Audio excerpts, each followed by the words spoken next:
Hey, hey, hey. What's going on? Hey.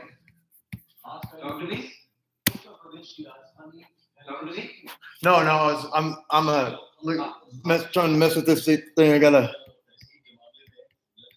Huh.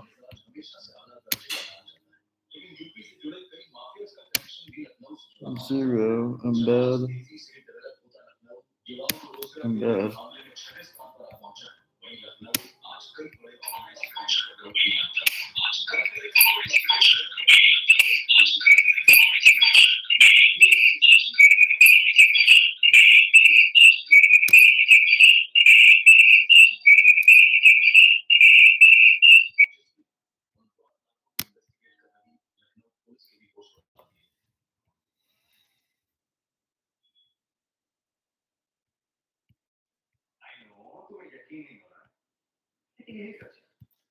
Oh, wow. There's like 3 people on here. Can anybody hear me?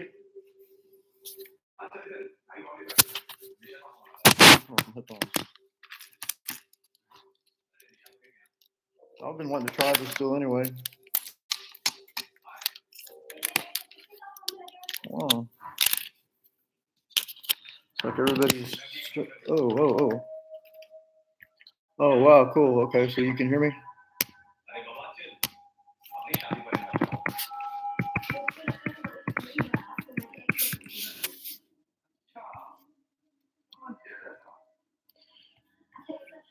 Oh.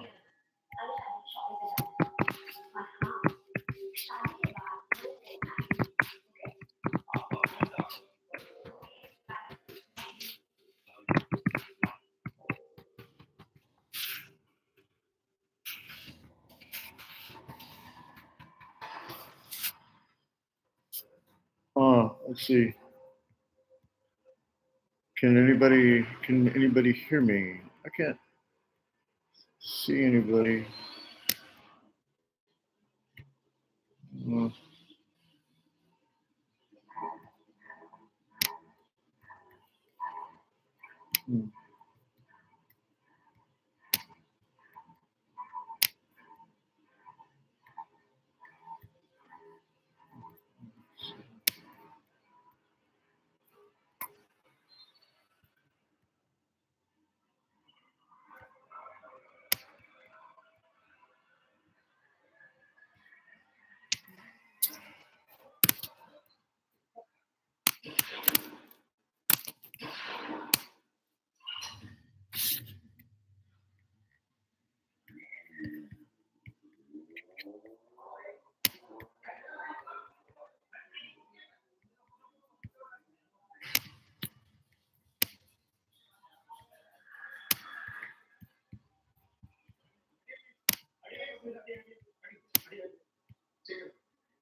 Thank you.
Redford's local real estate agents sell homes for on average $3,000 more and charge only a 1% listing fee. Schedule a free, no obligation.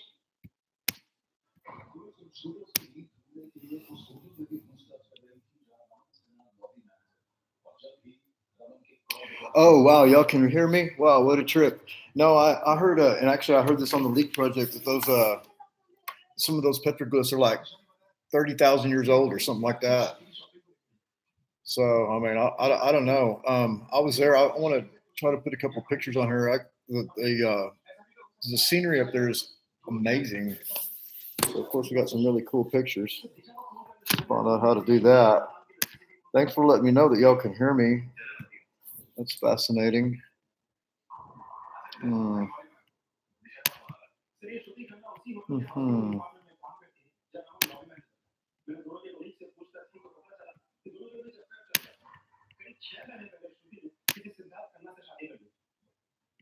Oh, wow, cool.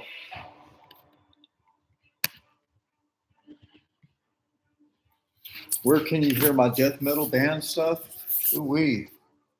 I could maybe put some on here. Oh, yeah. Oh, Texas Death Chamber. Yeah. Ooh. Dang. Yeah. That's some hardcore stuff right there. I'm doing a lot, mostly EDM right now, but yeah. Put some heavy stuff on there. Red Honey.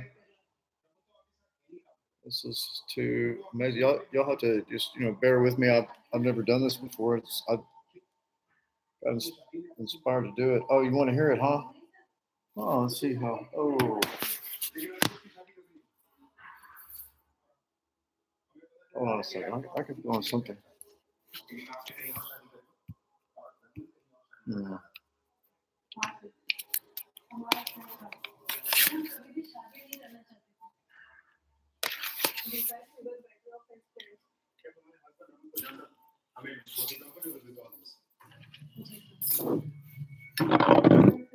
Master, do you mind if I put on a little music for my? Yeah, sure.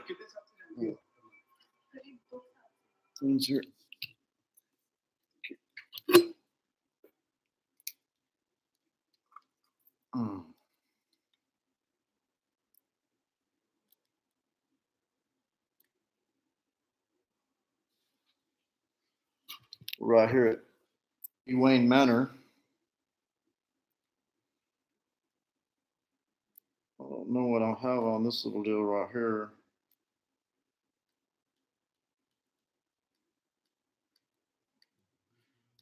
What I really need to do is play something off my laptop, but I don't know how to do that at the same time.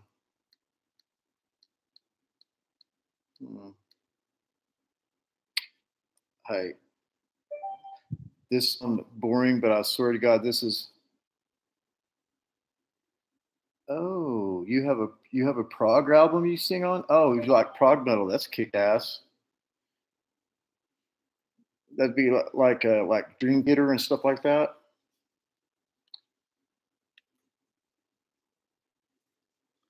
You like the old Death Chamber, huh? The Texas Death Chamber. Oh, it's metal, yeah. I've got my stepfather song here, I think, somewhere.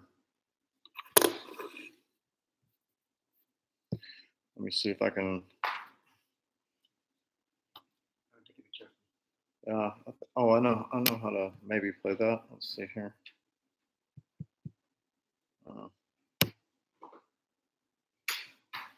Let me see if I can play this stepfather song here.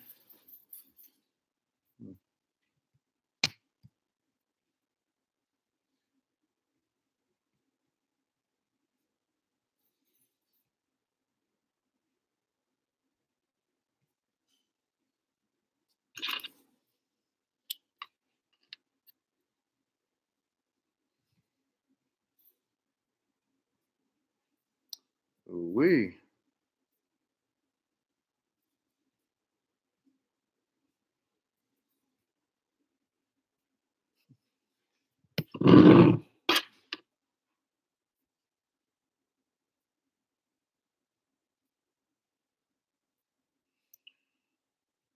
Okay, hold on a second.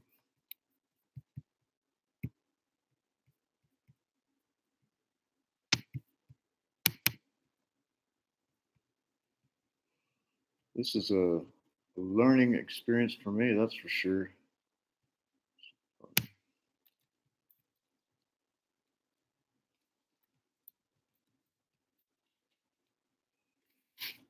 Oh, wow, there it is.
Respect and love that serve the hate.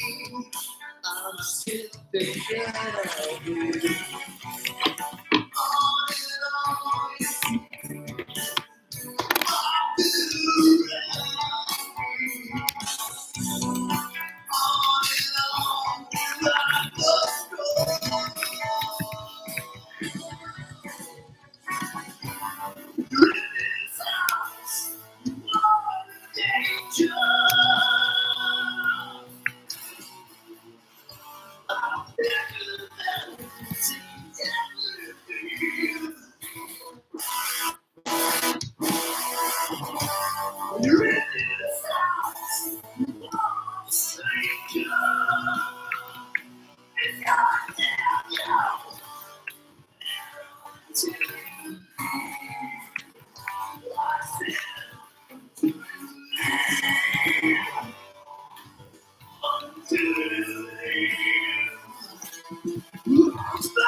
right.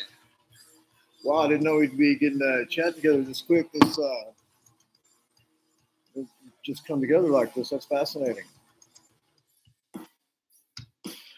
Red Honey, so glad you're with us here. I've seen some of your comments on some of my videos and everything. I really appreciate all the support, huh? Just kick ass.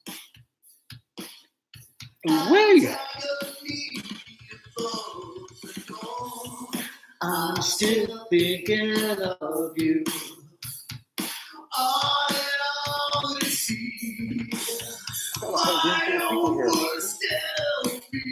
Look at that. See all those? You see all those people? Oh, I'm streaming right now. It's like they can see you? Yeah, they're like listening to our conversation right now. Nice. Trip. I've never done this before. Hey, here's my roommate Nick. He kicks ass. We were just talking about one of these people who's from Canada, and they were talking about they have this up there. But that was in British Columbia. I said, yeah, my roommate's from Canada. But he's from Hi guys, Toronto. I'm from Toronto. Yeah. I'm in Texas. He's my best buddy. They're best partners. Yeah, and then we got Gunther. Oh, Gunther. Say hi. Say hi. Come here, look over here, buddy. Woo. He's a little bit camera shy. Can you believe that this is the first time I've done this? Look how many people are on now. Okay. Six, just 6 people. I want to take a picture. I want to take a picture. All right. Like this same thing. I stand there. I just move. They want to just move. Start.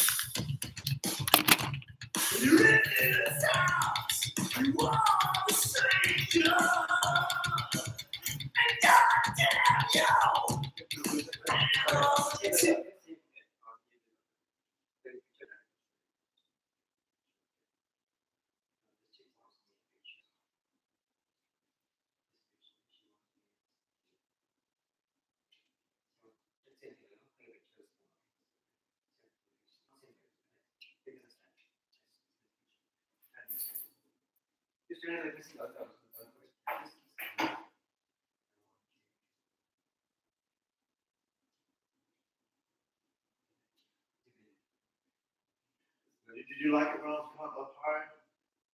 A lot of times they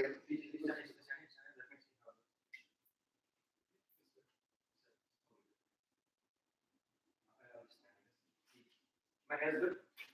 My hair is good.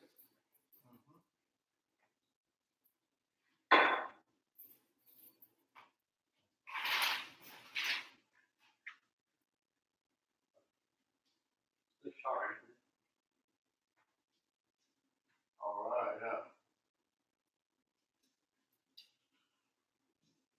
See how it comes.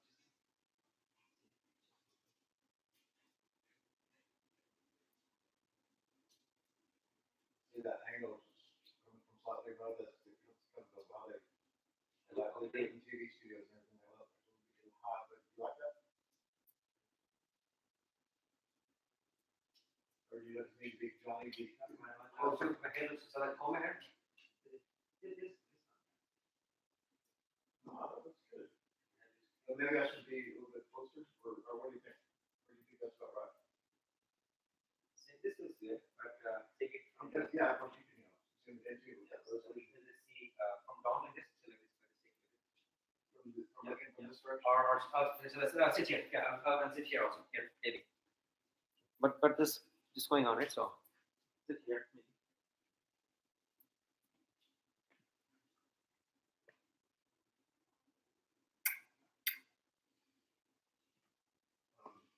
If you'll set it right back to the, it went on, it's like on picture down.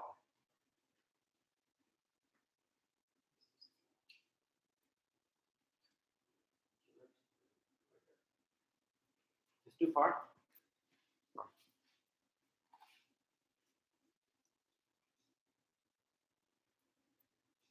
Yeah, it's putting that circle on your face. Huh? You know how it's the circle on your face, you know, it on your face.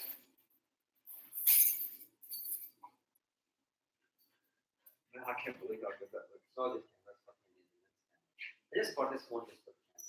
Oh yeah, totally. I have the iPhone by itself. Yeah, that looks. It really does look better from up high like that.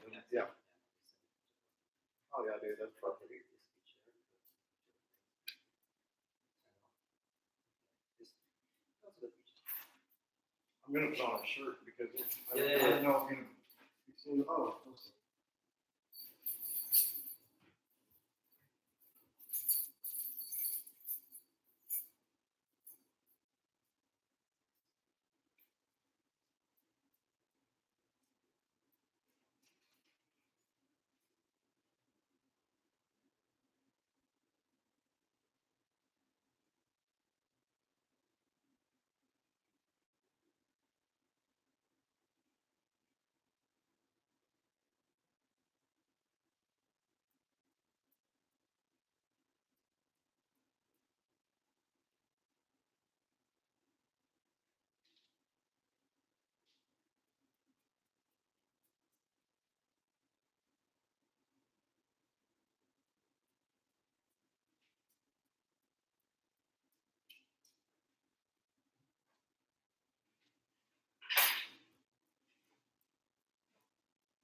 Oh.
I know you're really everywhere, aren't you?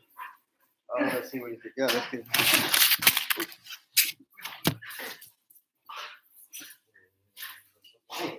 Hey.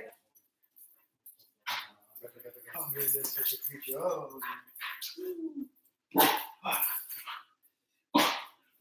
Oh, where are you going now, buddy? Oh, you're...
Enter.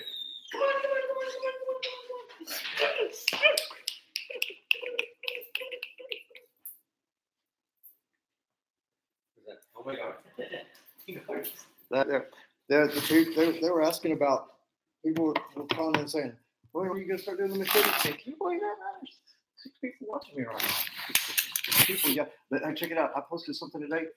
My leak project video, 47,160 views. It's got over views in the last week and a half. It's gonna go viral, brother. It's gonna be fun, man. One thing is, that's a hard drive. Huh? It's a hard drive. It's a hard drive. Yeah. Should not drop it at that hard drive. It is hard drive is working. Shouldn't shake it. Just spinning things in there. Yeah, I know it. The solid state is okay. Don't touch it.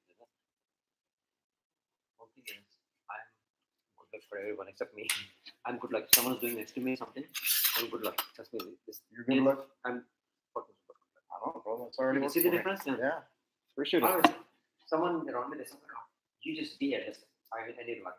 Ah, you're smart, brother. I've been paying attention. Yeah. Yeah. All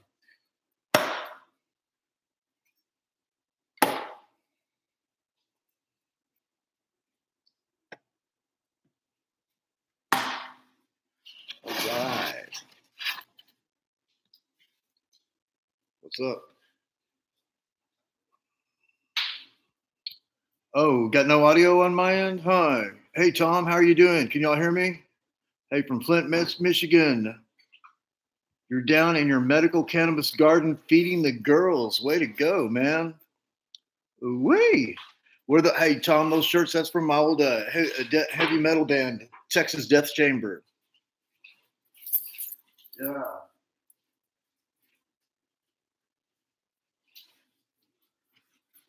The EDM thing now. I don't know if y'all had a chance to listen to any of my some of the theme songs on some of my videos. Been doing a lot of EDM stuff. I'm using some really kick-ass technology, and I got a guy. I've been messing with that EDM music actually for a while. I went to college for that shit, but I've got a tutor. He's like the #1 certified Ableton expert in Texas, and so it's really kick-ass working with him and learning a lot of stuff. The technology they got these days is fucking insane, man. These machines can do shit that we couldn't even dream of back in the day. I mean, you just of course you're creating all your own stuff, organically and everything, but you can brings it into tempo and brings it into tune automatically. I mean, if you can imagine that. So it's really kick-ass. And now we have this technology, this streaming thing here. This is the first time I've ever streamed. I've seen the deal offering it on YouTube and everything like that. I just didn't know how to go about it. And we're here doing it. Wow, I just feel strange that I don't have anything prepared, because I can really see some really good potential for this, right? Have get my sexy co-host over here, maybe have some guests. Y'all out there on the internet, guests calling in, and it looks like I can assign moderators and everything like that. And we can just start getting down, and exchanging information and have a good time, doing some drinking and some smoking and everything else. Ooh-wee. Party. Do.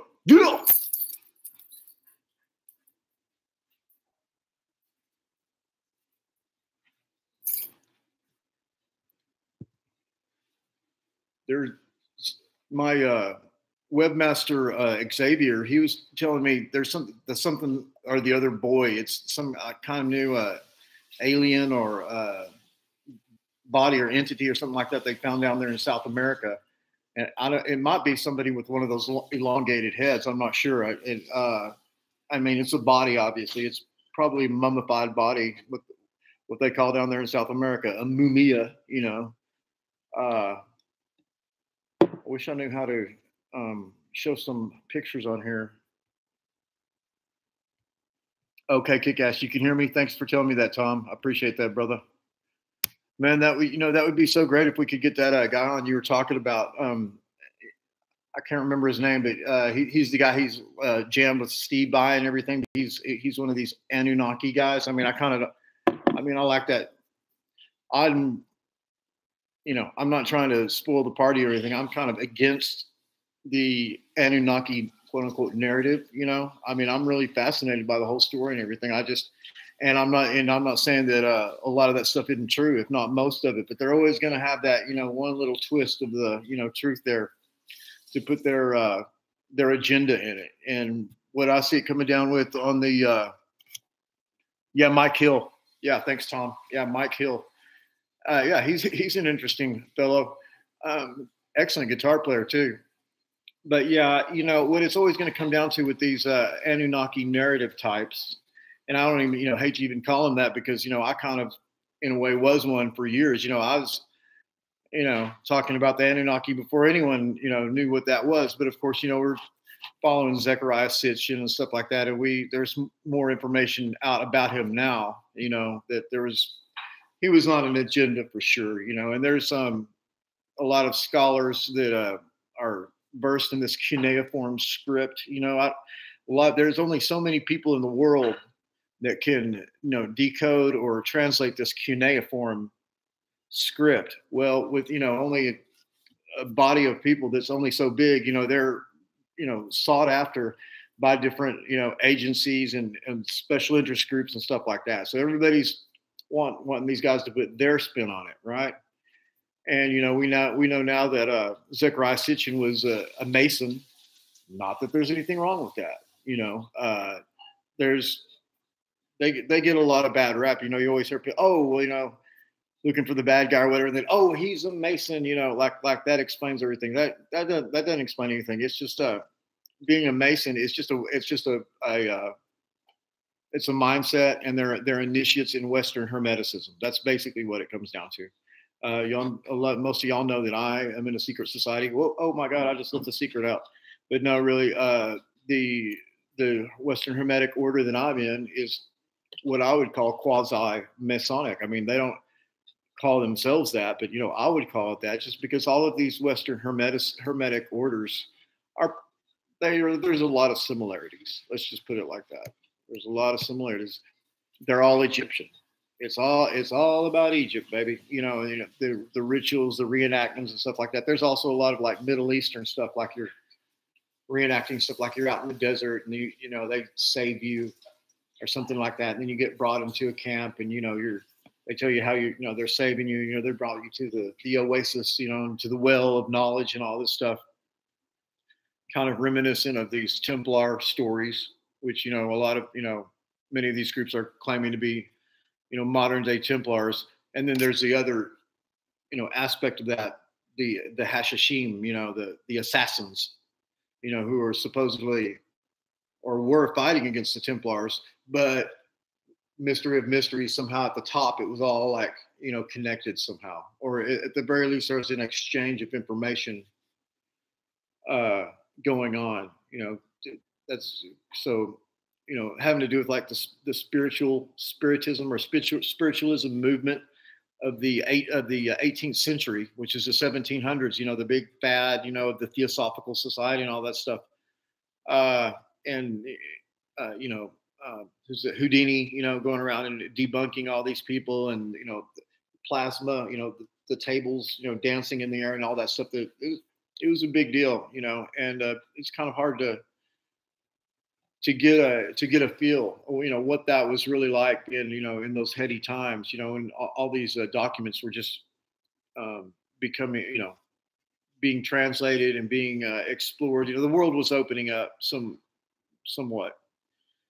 A lot of it having to do with British colonialism. I mean, the bullies, of the world, it's kind of pretty much the same today, except our great country has kind of taken over that role, but it looks like, I don't know if that's coming to an end, but I don't even own a TV, but I can't help but hearing the news about all this, quote unquote crazy stuff that's going on. I don't know what's going on with that, but we did make the decision to start selling prepping gear, like for preppers. And I'm already in talks with several different manufacturers for these things. I sell everything from bug out bags to, water purifiers and everything like this, but also some really cool, like, not, I wouldn't say occult stuff or spiritual stuff, but like what Sevan Bomar does, the guy who has the Understanding University. There's a lot of technology that's coming out right now of infusing water with frequencies.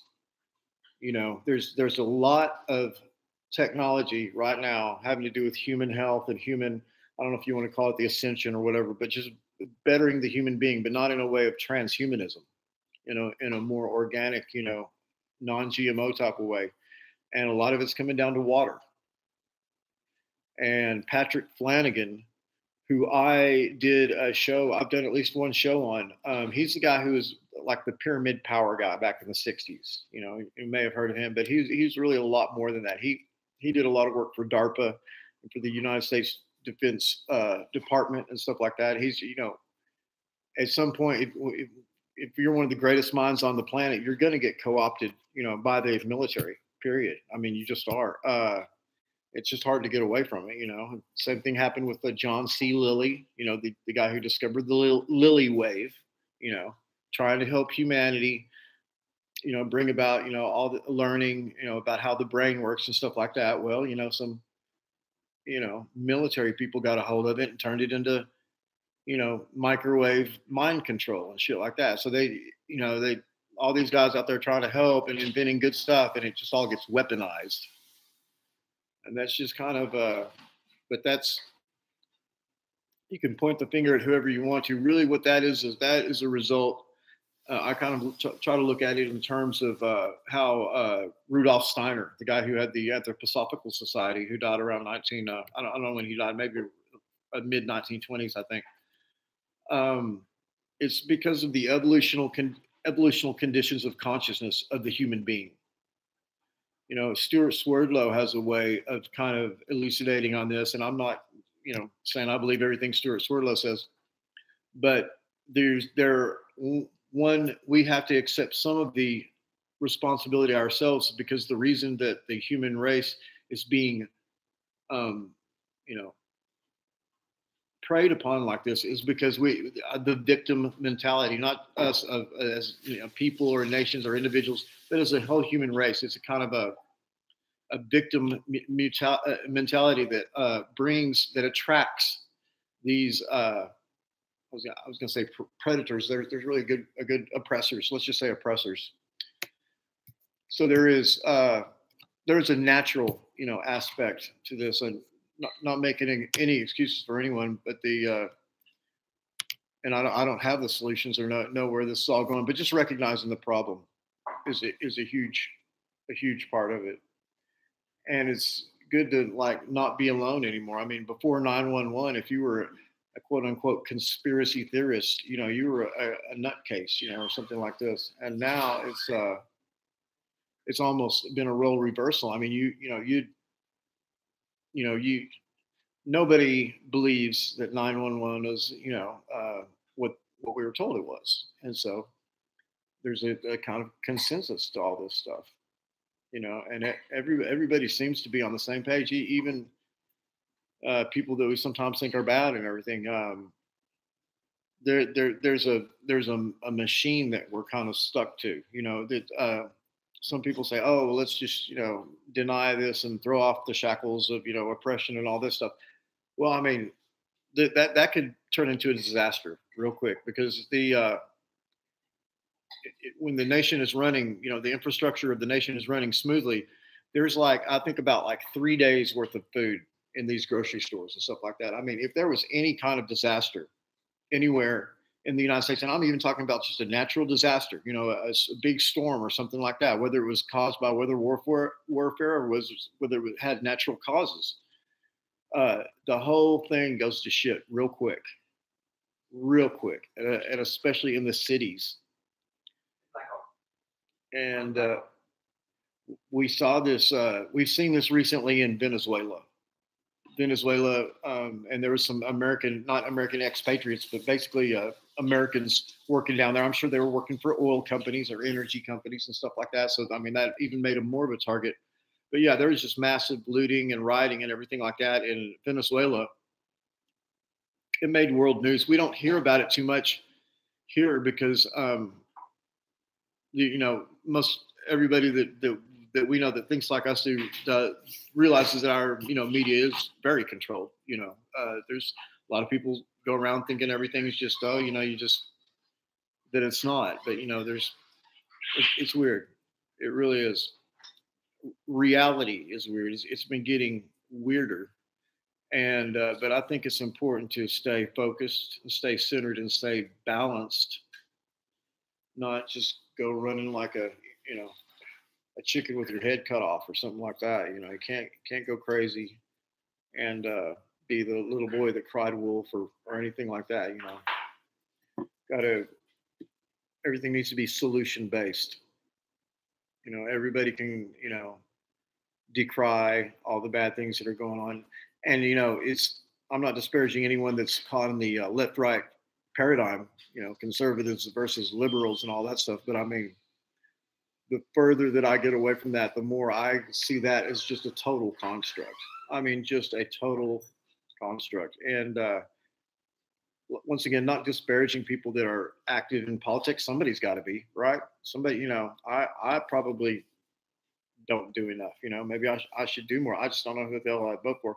I think, and let me tell you, one observation I've had as far as like politics and stuff like that, on the local level, at the state level, and then below that, the local level, obviously there's a lot less corruption. I mean, there's still corruption on all of these levels, but these people in the state, they're not as seasoned criminals, like the national leaders are, and even less so, or more so, however you want to look at it, with the local yokels. They haven't been, groomed to take all our rights away and do all this crazy stuff. That being said, a lot of legislation and stuff that goes through, it's for more than anything, it's for scare tactics, is what I think. I'm not, are there groups that are trying to bring about chaos and destruction, all that stuff? Yeah, there are, and it's kind of unclear what the reasons might be. But everyone has an investment in this country right here working smoothly. Everyone wants to wake up tomorrow and have a job. Nobody wants to be rioting in the streets or seeing any of this, stuff that's going on in other countries. And that is one good thing about being the big bad bully on the block, which is what we are here in the United States of America. And we all want to keep it that way. I mean, not saying the big bully on the block, but everyone wants everything to go smoothly. There's some big, zombie apocalypse or something like that. Everything's going to go to hell real quick, and nobody wants that. It'd be everyone's lives would change overnight. And so, there's the idea that, okay, well, there's going to be certain types of disasters, maybe some big, disease outbreak or something, Ebola. I mean, it doesn't even have to be any type of military incursion or anything like that. And the question comes about, well, how, localized will it be? In other words, if the shit really hits the fan over anything, earthquake or something like that in Washington State, and it's just like, Armageddon over there, how bad is it going to be in New York, or how bad is it going to be in Chicago and everything like that, and how much are the people in other parts of the nation going to be able to help those people, depending on what the problem is. And I think that that the American people will come together and we'll be able to, help one another.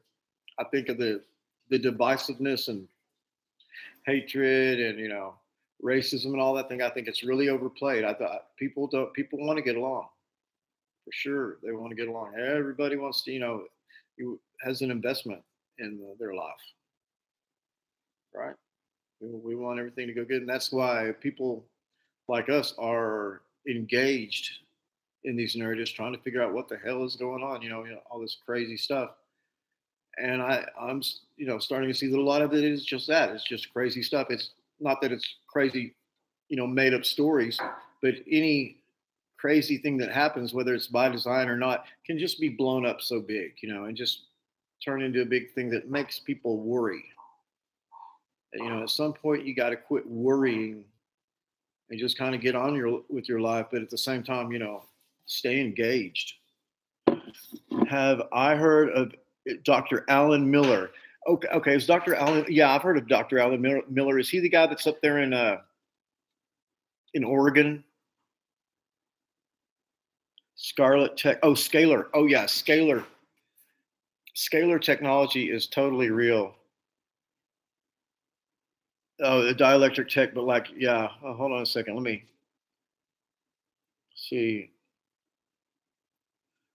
Well, no, you're right, Tom. I mean, there's gonna have to be some a cleansing, right? I mean, there's listen, some people are just taking it too far. I don't know what's gonna happen with that.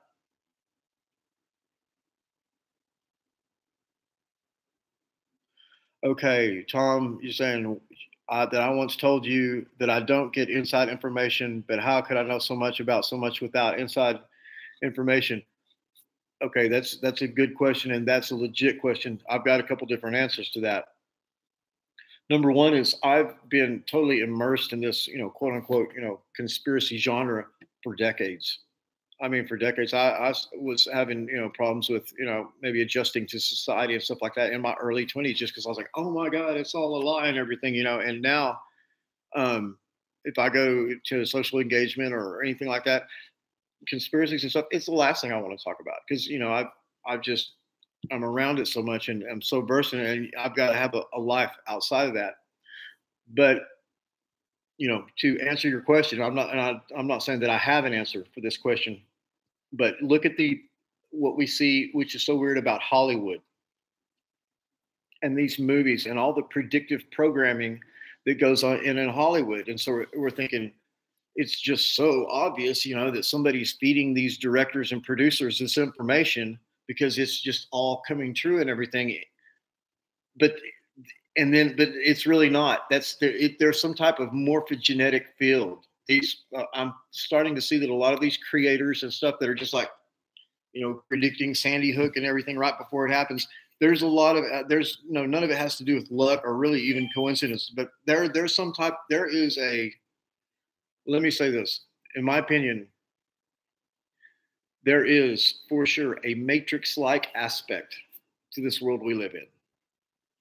Okay, we're told everything's, everything's going to hell in a handbasket and everything. But if you look at your life right now, there's nobody's putting a gun to your head right now. Everything's actually kind of going pretty smooth. You might be getting a divorce, or you might be going broke, or there might be something terrible happening, or your kids getting beat up at school. But it's definitely not as bad as as we see on TV with some of these other countries. And the point I'm trying to make is this: if reality was what they told us, that everything is just like a big random chance, there's a big bang, there's a big explosion, and it just turned into, and everybody just grew from an amoeba into a monkey into a human being. Things work too smoothly for everything to just be random chance. That's what I'm starting to see. And another thing that I'm starting to see is this idea, which is totally real, and this idea of these controllers and, the Illuminati and everything like that. But what I'm starting to see is many more people are involved in this thing and have absolutely no knowledge of it. I'm starting to see you can be in the Illuminati and not even believe in the Illuminati. There's some type of world, system with people have different types of programming. Why is it that we can look at these, controversial discussions and stuff like that when in talk amongst ourselves, bringing up these ideas? But yeah, so there's some serious programming running about, but yet we wouldn't speak about these things to our coworkers and stuff like that. Well, our coworkers, they probably think that we went to the moon, in a space rocket and stuff like that. And most of us, I don't know what the percentage of, but there's a certain percentage of every people in this room right now that probably think that we went to the moon, and a certain percentage of us that know for damn sure we didn't, because we didn't go to the fucking moon. We didn't. That's a very good proof right there that of the level of mind control that's been put on Americans, because it's actually common knowledge in other countries that we didn't go to the fucking moon. And it's very, let me tell you about this. When it comes to like big, huge lies like that, there's a million ways to prove that something's a lie. If something's not true, there's a million ways to prove it. But if something is true, there's not even one way to disprove it. That's the difference, a million versus one.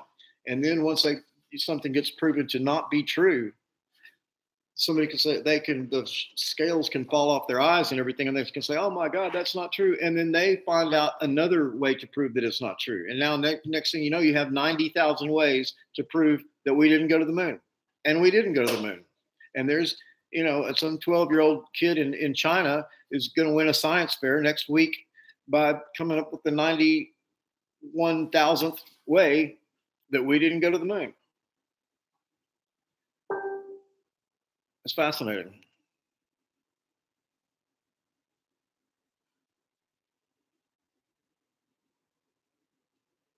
Graham Hancock, yes.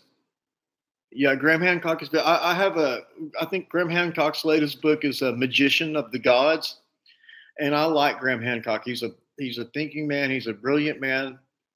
He panders to the system a little bit. In other words, he goes on and on. It's easy. It's hard doing what he does, being a real researcher and stuff like that, versus, what I do is just throwing out a bunch of ideas and everything that doesn't have to be backed up by anything, So he's got a pretty hard job, and he draws a lot of conclusions, or he hints at a lot of conclusions. There's a lot of stuff that Graham Hancock says without coming right out to say it, and but you can kind of respect his position, and these people that are famous that have written these best-selling books and stuff like that, and they're on these TV programs. I don't know how much, depending on what their narrative is, what narrative they're on is what they have to worry about, and also how they approach this narrative. That's another thing I'm starting to see. When people do things that looks like it's against the establishment or looks like it's going against the grain, that's one thing, but a lot of it's not what they do; it's how they can think about it in their own mind. In other words, two people can do the same thing, and one person can be vilified, and the other person can be exonerated or even celebrated. It's really weird because a lot of it has to do with the person themselves and how they see what they're doing. And a good example of that would be, first of all, Bill Cooper. William Bill Cooper. Okay, he, arguably, or not arguably, the greatest conspiracy theorist that ever lived. Yeah, you're right, Tom. Yeah, subconscious programming can run in yourself, and you have no clue. Oh yeah, I mean that's a given. That is for sure.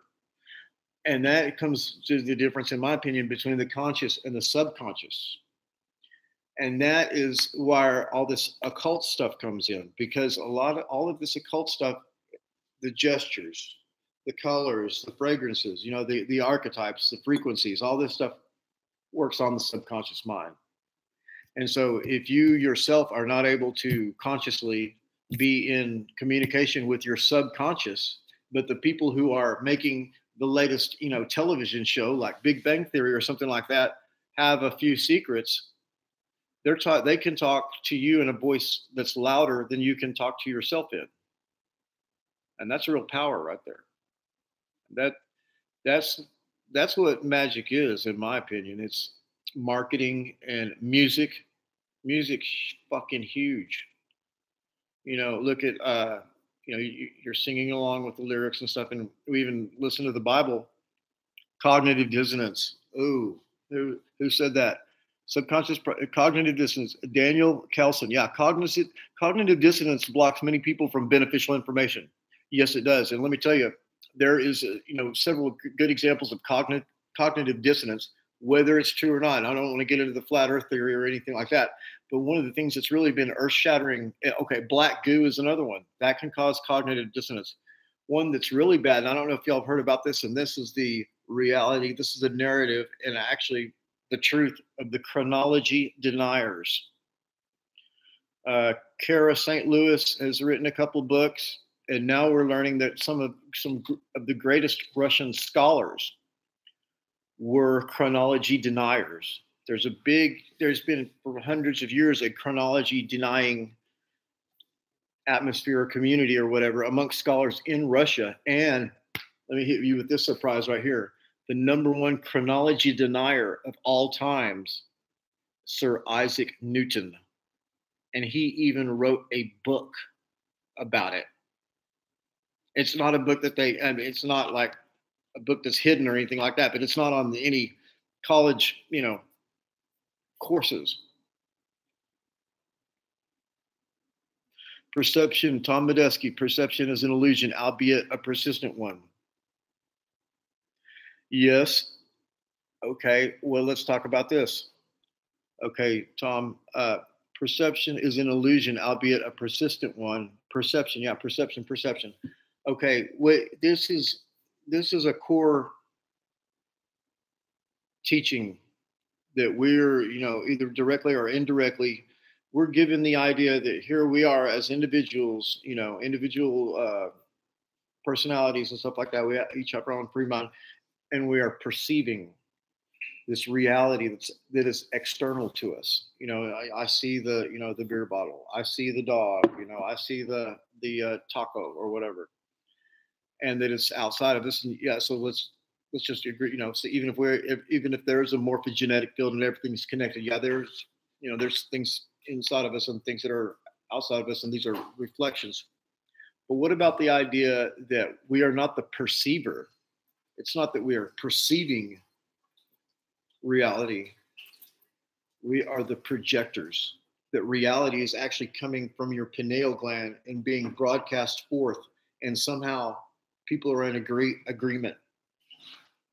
We're all, there's certain things we're agreeing on and certain things we're not, and that the reality is actually physically coming out of your head. This is just an idea. I'm not saying that I believe this or know this to be true, but it is a fascinating concept. And if there is any truth to that at all, then that would mean that the human being is amazingly powerful, like more powerful than a god. And what if that's true? And then it all of a sudden makes sense. Well, all these alien motherfuckers are down here, huh? If we're so worthless, what the fuck do they want with us, huh? Think about that. Oh, we're so worthless. We're just, warmongering, destroying the planet. We're so stupid. These aliens are so smart. They're going to fuck that, man. Fuck the goddamn alien. I'm a fucking alien fighter, man. If one comes near me, I'll kill this son of a bitch. Not that I hate him or anything like that. It's what I do. You know what I mean? So you gotta, You gotta. This is our place. You know what I mean? They didn't ask our permission, to be here, and they're trespassing. You know what I mean? I don't care how benevolent they are, seemingly benevolent. They need to get somewhere. We're the ones that got the power, huh? The human being. The human being is a cosmic pattern. We are the pattern of the cosmos, not anybody else, not reptilians, not Pleiadians, not, and I don't even know if these things are even real. I think that all of these, quote unquote alien races are definitely real, at least on the astral level. Some type of, phantom, body level, where they're, like a ghost or a demon or something like that. Yeah, I think that shit's real. And it stands to reason that there's some, real aliens somewhere, in bodies or whatever. Whether they're down here with us, I don't know.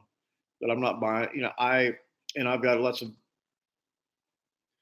Let me tell you, I'm in a group that is not. It's not like a Facebook group. It's just kind of, how when you're on Facebook with Messenger, you can, shout out to your buddies and, hey, let's all go for a beer or something like that. And this group can perpetuate itself.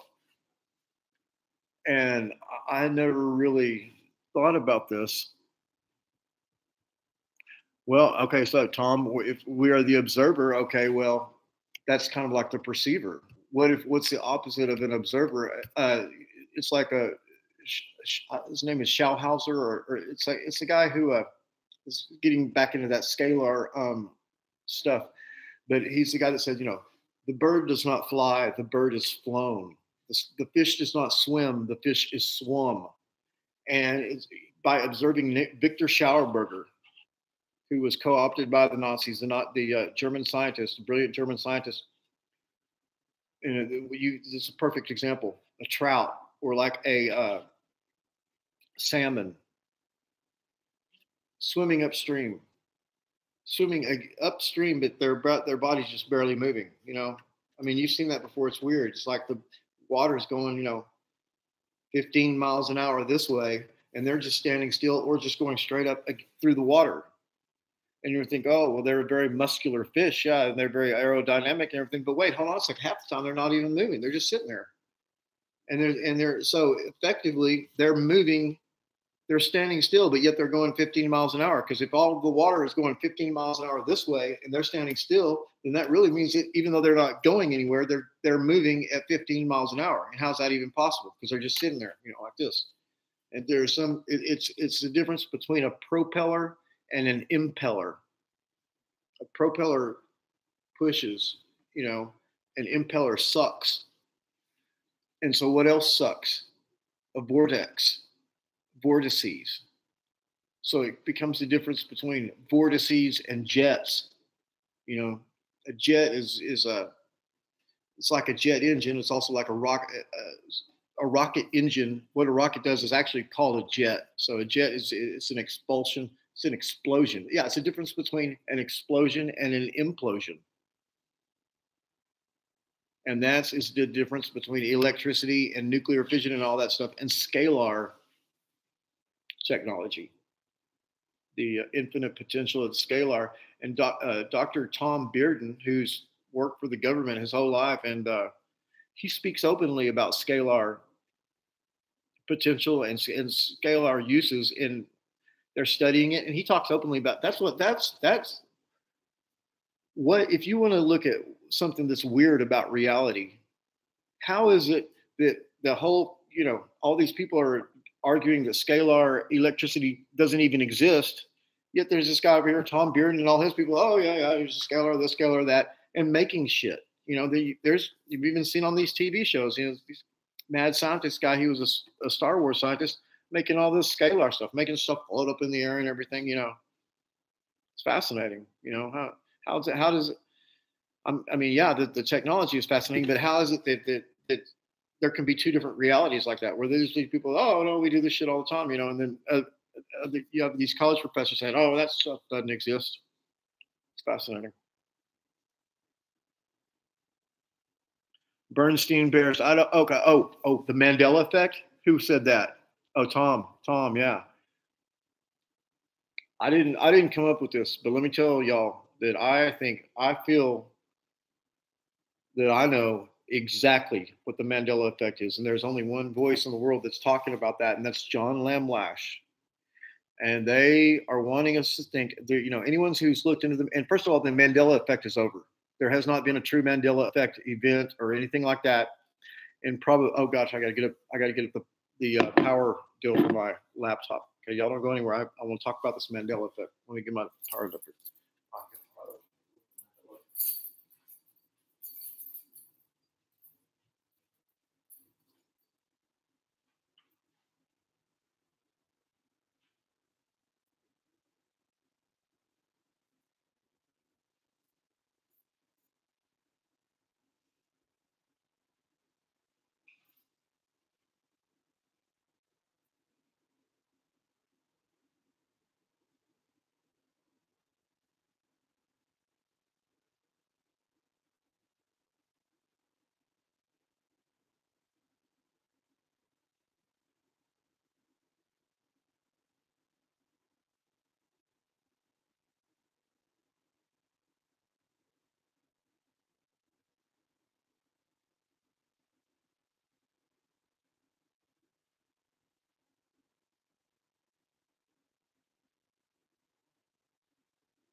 Hey, hey, another exciting episode of You Don't Know, huh? You don't know, so don't act like you do.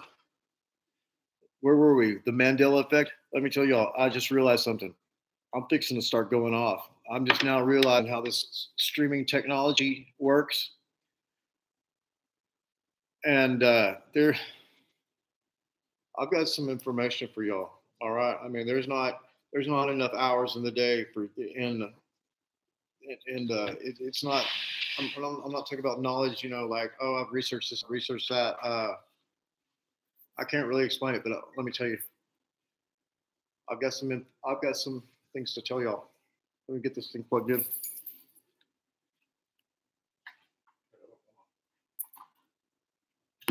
Oh shit.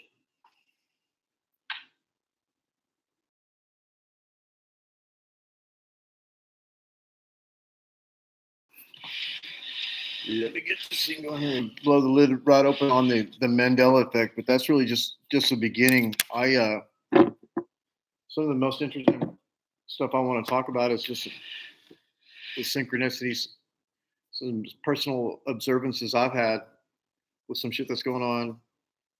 I can't wait to tell you all about. Hold on.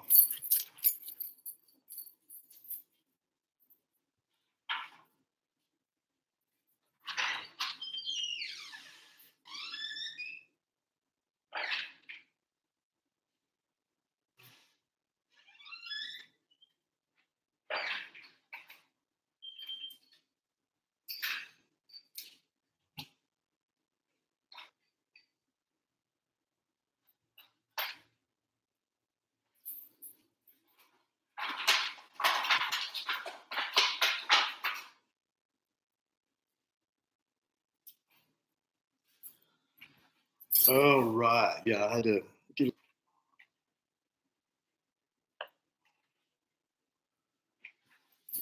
Okay, how's that? Is that a little bit better? Okay, and listen, I want to tell you all about the Mandela effect, and I can't wait to jump into that. But there's some other like really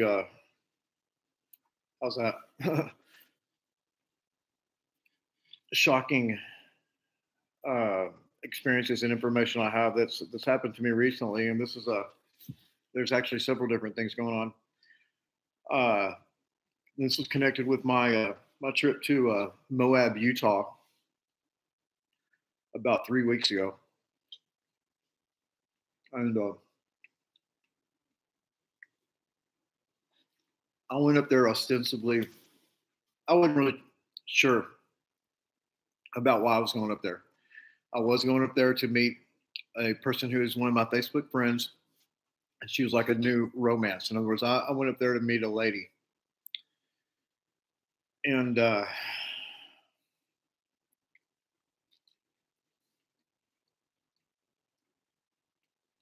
got up there, and some things happened, and some people tried to pull a ritual on me.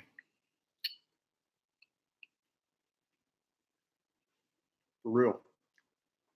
Now, y'all know that I'm in a secret society, and that ain't no kid shit. I got a black robe that I made myself with a sewing machine. We stand around in circles. Some weird shit happens. Most of it I can't talk about. Shit's absolutely real. Well,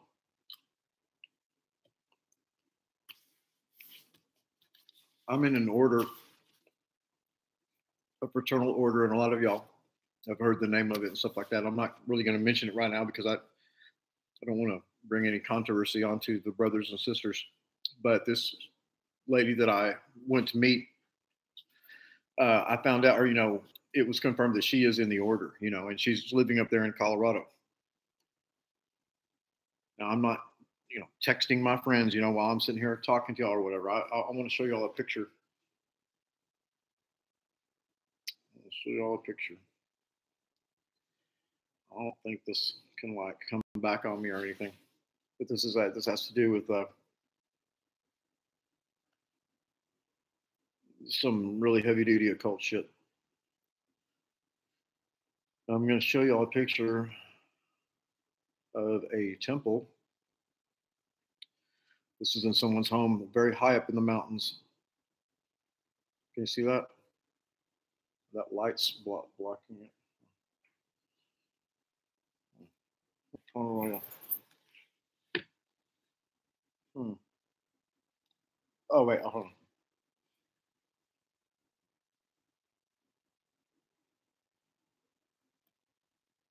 Yeah, oh my gosh, I'm just realizing, man, I have some oh my god, there's some really fucked up shit to tell y'all, to show y'all. It's stuff that I don't understand.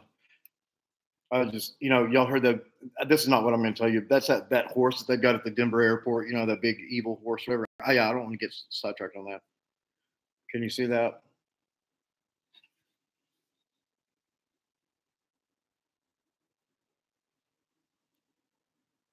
No need to just, oh.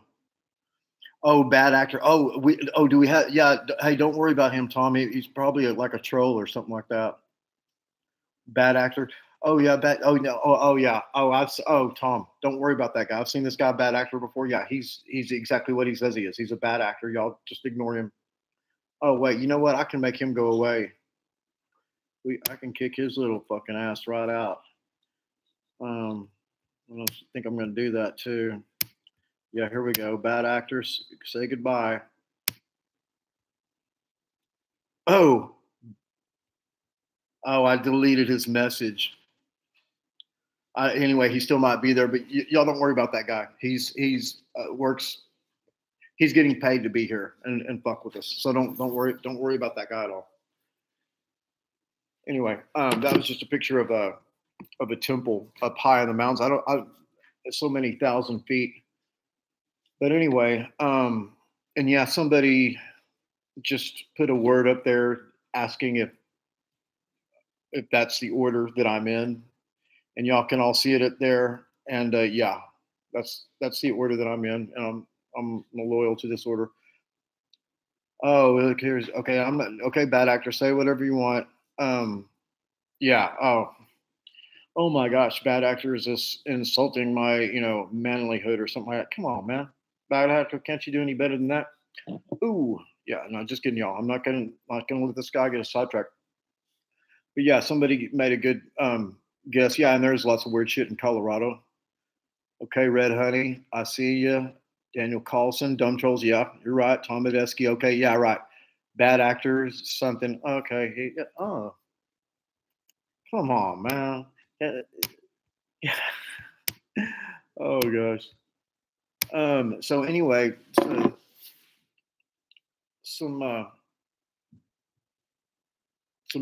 people tried to do a ritual on me. Okay, and so this was nearing the end of the investigation in Moab, and since I got back, I have had a meeting, which was taped, and it's one of the episodes on You Don't Know, and it was with Christopher S. Jacobs, who's an extremely powerful psychic. That's another thing that's been going on, in my life. I, always thought, psychics are fascinating, wanted to believe in it and everything like this. But until you start working with the psychic personally, and I'm not talking about, just your garden variety psychic, I'm talking about there is a class of these people that's fucking unbelievable. And anyway, Christopher S. Jacobs drew a correlation or correspondence between what happened to me, where these people tried to put a ritual on me, and the petroglyphs and all that stuff, the ant people in Utah. And I don't know exactly, what else going on with that, but we just, kind of explored these ideas.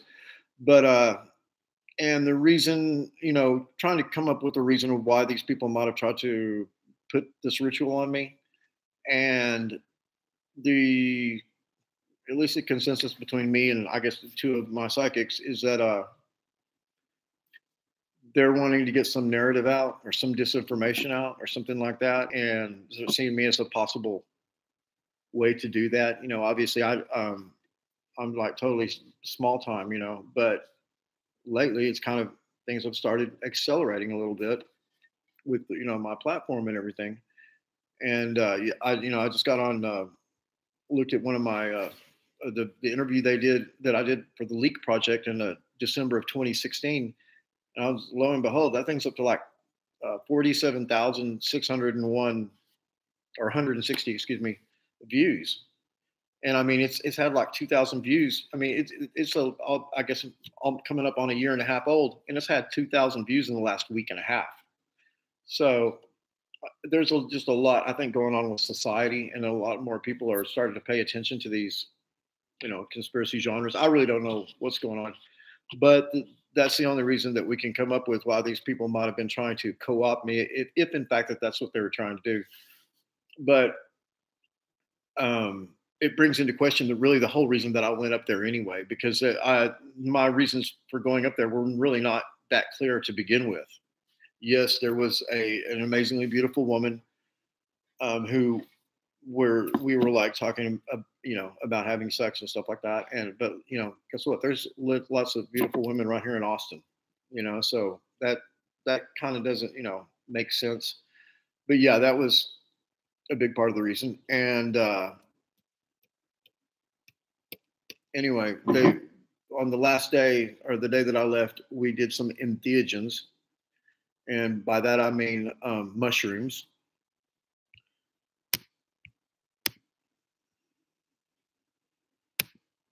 Oh, wait. Oh, okay, cool. I can do this. Wait, this is great.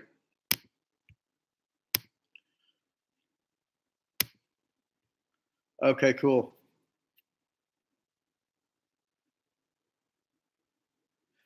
Okay. Lunar Phase 64. Yes. Thank you for joining us. And you are one of the very first people that has been a listener on my YouTube channel. And thank you so much for being here.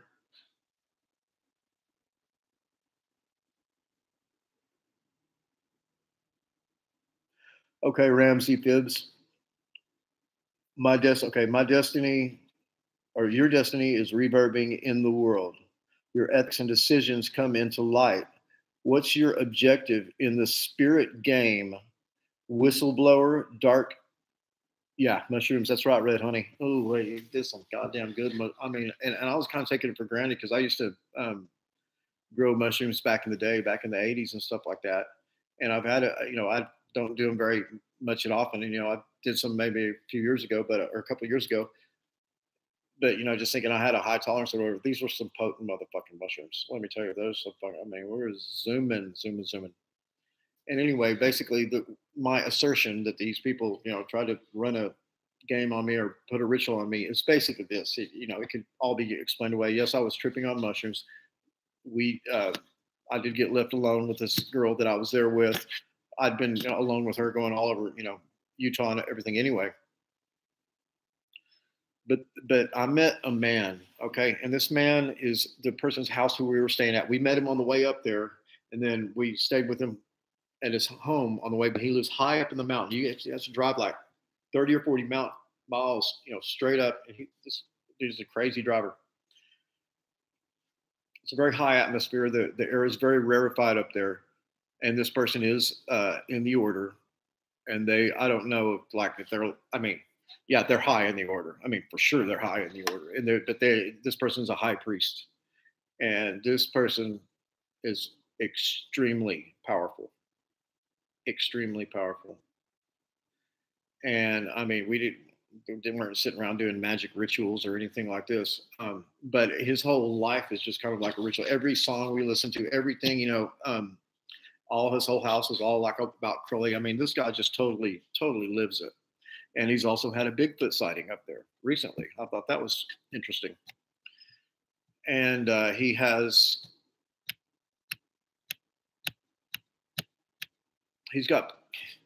dude's got some fucking major juice. I don't even know how to explain it or anything like this. One thing, we were talking, and he brought in this like placard. And it was, kind of like, I don't know, a placard, something that you would draw, like a little poster, a little homemade poster or something. And he showed that to me, and I was looking at it, and it said the Grady Bunch, like the Brady Bunch, except the Grady Bunch. And if anyone knows anything about Thelema, Grady McMurtry was kind of help out after Aleister Crowley and, kind of save the order and everything like that. And so these are some people, I don't know, some of them might have been dead, Grady McMurtry's dead and some of them might have been alive, but I was just like, I was fascinated by this picture. And I was just like looking at it. Okay, so that's really nothing, or it seems like nothing. But we got to tripping balls, and he had a really nice TV, and he put on a movie, and I'm going to tell you the name of the movie. I'm about 100% sure is Waking Life. Okay, so this is just, but it's not a quote unquote normal movie. There is a movie that y'all might be familiar with. It's called A Scanner Darkly, and it has Keanu Reeves in it, Woody Harrelson, and the guy who plays Captain America on TV. And it was kind of a groundbreaking movie at the time because it was animated. In other words, they were acting, but they looked like cartoons. So it's a new type of, flash in the pan type of technology that made some movies at the time. And there were some adult cartoons that were made with this technology. One of them was A Scanner Darkly, and the other one was A Waking Life. And these were very hard. They're not children's shows at all. The vibe is way too heavy for that. So anyway, it just happened to be that show, A Waking Life, and I'd never seen it before, but I instantly did not like it, and I instantly did not want to be watching it. And the person I was with, and then the man who's this high priest, he left us alone, so we were alone in the house, and the person I was with was really wanting me to watch this show. I mean, really, really, oh, don't you want to watch it? And everything like that. I mean, that started freaking me out. I was like, the more she wanted me to watch it, the less I wanted to watch it. And I had already been seeing stuff that can all be explained away by shrooms. That it's just like, the visuals and stuff like that. And I'm sitting here looking at this guy. I'm not going to mention his name. This guy who's the high priest or whatever. I was like, this dude, this motherfucker is powerful. I mean, Anyway, she or he or whoever, they, whatever, somebody wanted me to watch this movie. I didn't want to watch this movie. I didn't want to watch the movie just for the reason that somebody wanted me to watch the movie. That's enough of a reason for me right there. And then to seem like you're being coerced to watch the movie when you're in, this can all be discounted off and written off. I mean, this may be, my telling of it may be completely anticlimactic, because, oh yeah, see these guys, he's in a conspiracy theory. He's kind of, whatever, paranoid, and then now he took some shrooms and he kind of had a bad trip, No, there's a lot more to it than that. And so really, I can't get that too much to it, an explanation. But when it became apparent that I was not going to watch the movie, and now, well, we tried to change channels, turn the TV down, and I'm a Samsung certified television technician.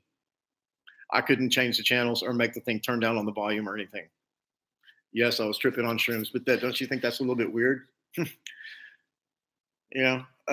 So the question I was having at the time, thinking, okay, is this some special version? First of all, before I realized it was a movie that people may have seen, thinking, oh, is it, some movie that's made that they specifically made or something? Then I realized it wasn't. It was just a movie,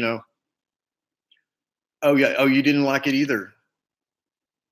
David Linklater. Yeah. You taught philosophy in school. Fascinating.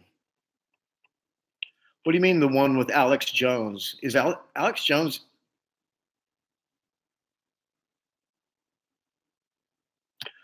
Good question, Tom Medeski. With you doing everything with George Mahon did, I'm sure he made enemies. Do you think you're targeted because of your family? No, I don't feel targeted at all. I'm not afraid of anything. I don't think anyone's out to get me. It has crossed my mind, that as my platform starts raising and everything, will I become a targeted individual? And so I've done a lot of, a little bit of thinking about that. And I'm, there's something weird about this whole targeted individual type of deal. There's something weird about the UFO experiencer experience. People that get abducted in UFOs, or whether their physical body is being abducted or whether their astral body is being abducted or whatever, or if they're even being abducted. I get the impression, I have a hunch, that only certain people can be abducted. and it might have to do with permissions. Like, I think it might have something to do with what there's a popular concept now, soul contracts. Oh, well, this happened because of my soul contract, or that soul contract, or something like that.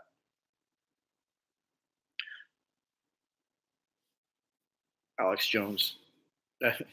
we could go down the rabbit hole with that one. But anyway, getting back to the point, or the question of am I targeted because of my no, I don't think so. And if anything, it's possibly just the opposite. I will make this. This is I don't know how many people. I doubt any of y'all have read my book, and of course, I encourage you to read it. I think it's interesting. I've had a weird life, but I when I was a child, a very young child, there's several distinct memories that I have, and one thing that I've been, I'm not insulting anyone's faith or anything. I am pro-Christian or everything like that. I'm not a Christian. I think most of y'all know that. I go around in black robe doing weird shit, killing ghosts in Mexico and stuff. But one of my very first memories is denying our Lord and Savior Jesus Christ, and I don't want to get into that. Not because it's a sensitive issue with me or anything. It's just that's a memory that I have from when I was a very young child, and I'm prefacing with that to tell y'all that the other weird thing, and let me tell you, my psychics, the 3 psychics that I've had, it's been their evaluation that, and I don't think that I've been through any SRA, and neither do they. Nobody thinks that I've ever been mistreated as a child or anything like that. I don't think so. And my psychics don't think so. No, there's no evidence of it. I just don't think that's the case. But I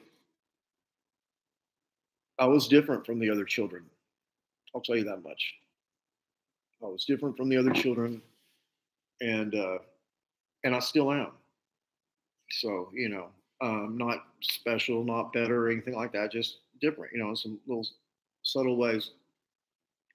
But I had a conviction since I was a very young child that there was going to be the 4 stages of my life. My life was going to be in 4 stages, and that there's going to be these 4 stages would be defined by these 4 things that were basically my occupation or what I was doing during these 4 stages. And keep in mind, I was barely out of preschool. I mean, maybe first grade when I had this. It wasn't even an epiphany. It was what Christopher Jacobs says that his guides or whatever, he call it a knowing. I've been told to try to reject ideas of destiny and stuff like that, destiny and fate, because they're really misleading concepts. But there can be a such thing as a knowing, and I don't know. You don't know. You don't know, huh? So don't act like you do. But anyway, I had a premonition or an idea in my head since I was a very young child that I had these 4 stages of my life. And let me just go ahead and tell you what they were. Stage number 1, prison. That I would be going to prison.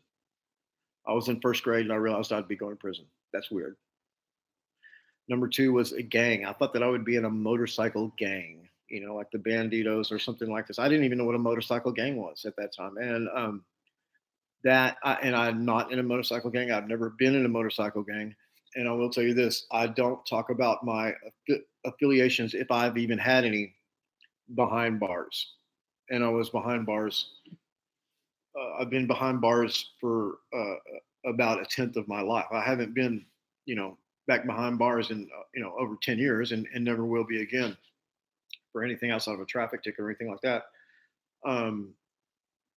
But, if there was any affiliations behind bars, I don't speak about them. But, you can kind of see the correlation, gang this, gang that, and everything like that. And the 3rd stage of my life, which is I'm just now entering right now, or have been for about the last year. And this is the idea, I don't know how it'll kind of sound crass the way I'm putting it or whatever. Just to be famous or to be a celebrity. I love people and I wanted to, communicate with a lot of people. And the way that I saw this was that I was somehow going to be a rock star. You know what I mean? As laughable as that sounds.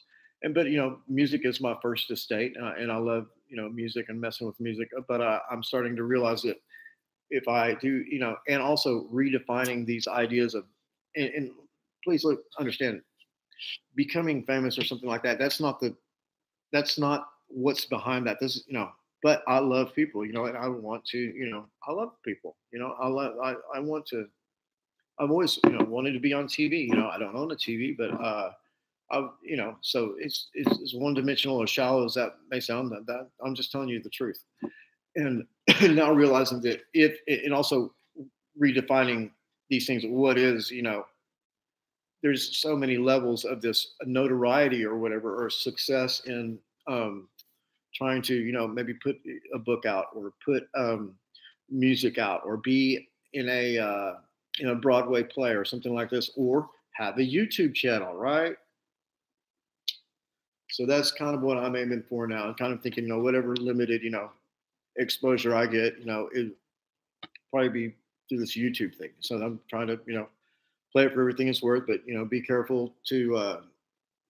Well, I haven't been that careful, but I'm being careful recently in that I'm in the process of monetizing this thing, or trying to monetize this whole thing. But it can't be. It has to be something. It can't be something fake. I mean, I'm going to be selling products and everything like this. I planned this from the very beginning. This is not a new idea. I've kind of actually been procrastinating on that, but anyway, I don't want to get into that right now. I've been doing a lot of work on that recently, and we're going to be selling a few products here and there, and it's going to be stuff that I believe in, and stuff that's cool, like this. I don't want to get into it. It's just cool, like semi-permanent tattoo stuff, and a lot of other cool shit, like the neurophone by Patrick Flanagan. Patrick Flanagan has, he developed the neurophone, which was top secret for 30 years. They finally let him start selling it, and they're not cheap. They're like about $600, but that you can take in information, sound. It's like hearing through your skin. It's a device that lets you hear through your skin, and it's related to like cetaceans and stuff like that. And so you're taking in the information through your skin through this device that he has, which is the neurophone,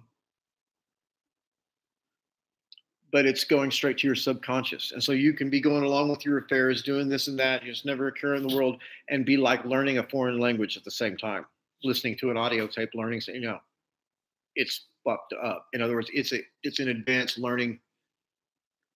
It's like a machine that makes you into a damn genius. You know what I mean? But without in a good way, without the transhumanism, there's technology involved, but it's not like a transhumanism type thing. It was altering you or something like that, but it's making you smarter.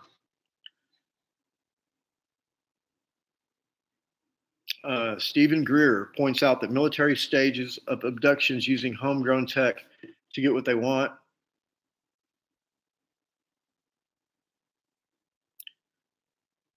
I'm not sure what you mean by that, Tom. Okay, in Ramsey Phibbs, you're saying Greer is legit, lots of truth in his voice. Yeah, I mean, I personally don't like Stephen Greer that much, but that's just could be a personality thing or whatever. I mean, he's apparently had some death threats. I believe that. Some of his colleagues have been killed. I mean, this is a serious fucking business. Let me tell y'all.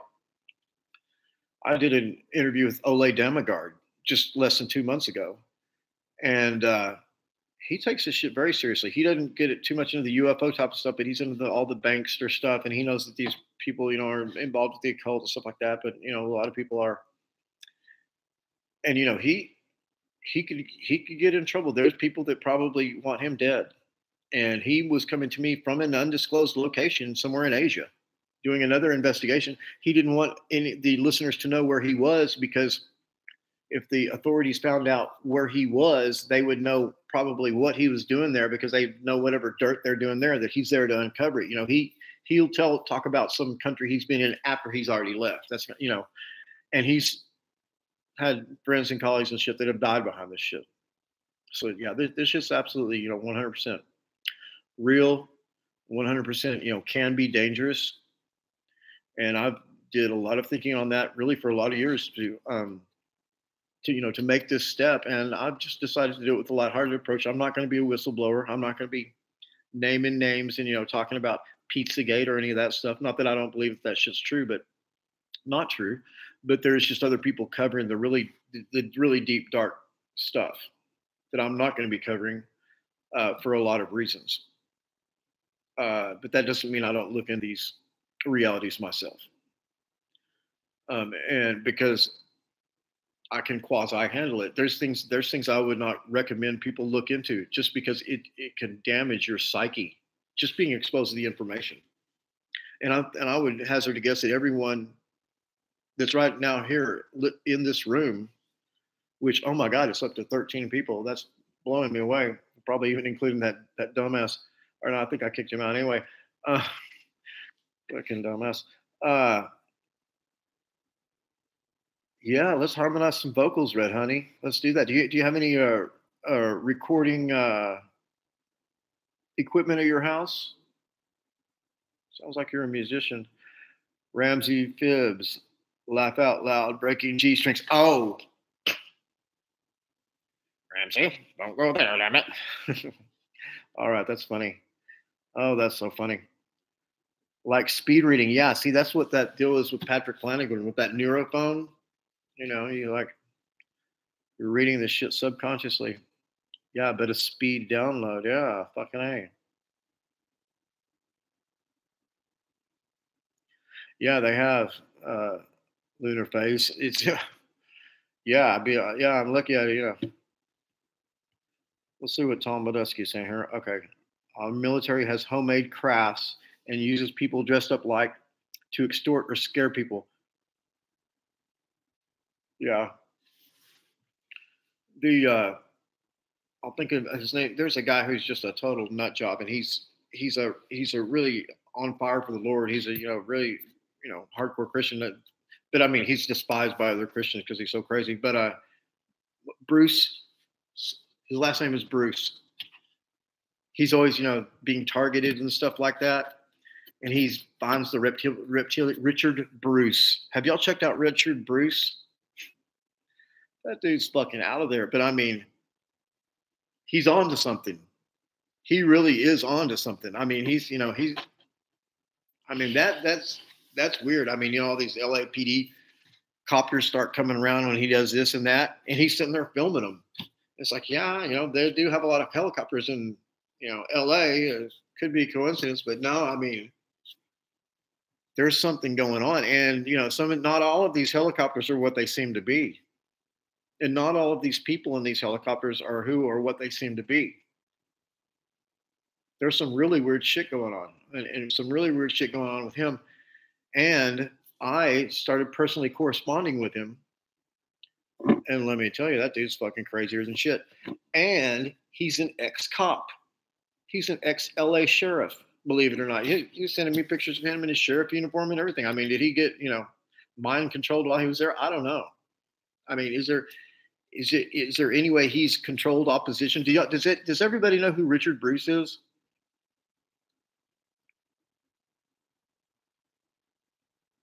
Yeah, Candy Wolf, about not getting into certain stuff that's harmed many people. Know your stuff before you visit certain sites. That's very good. That's very good. And I just go by my intuition or whatever. I don't probably never been on David Icke's site. I don't give a shit about Alex Jones.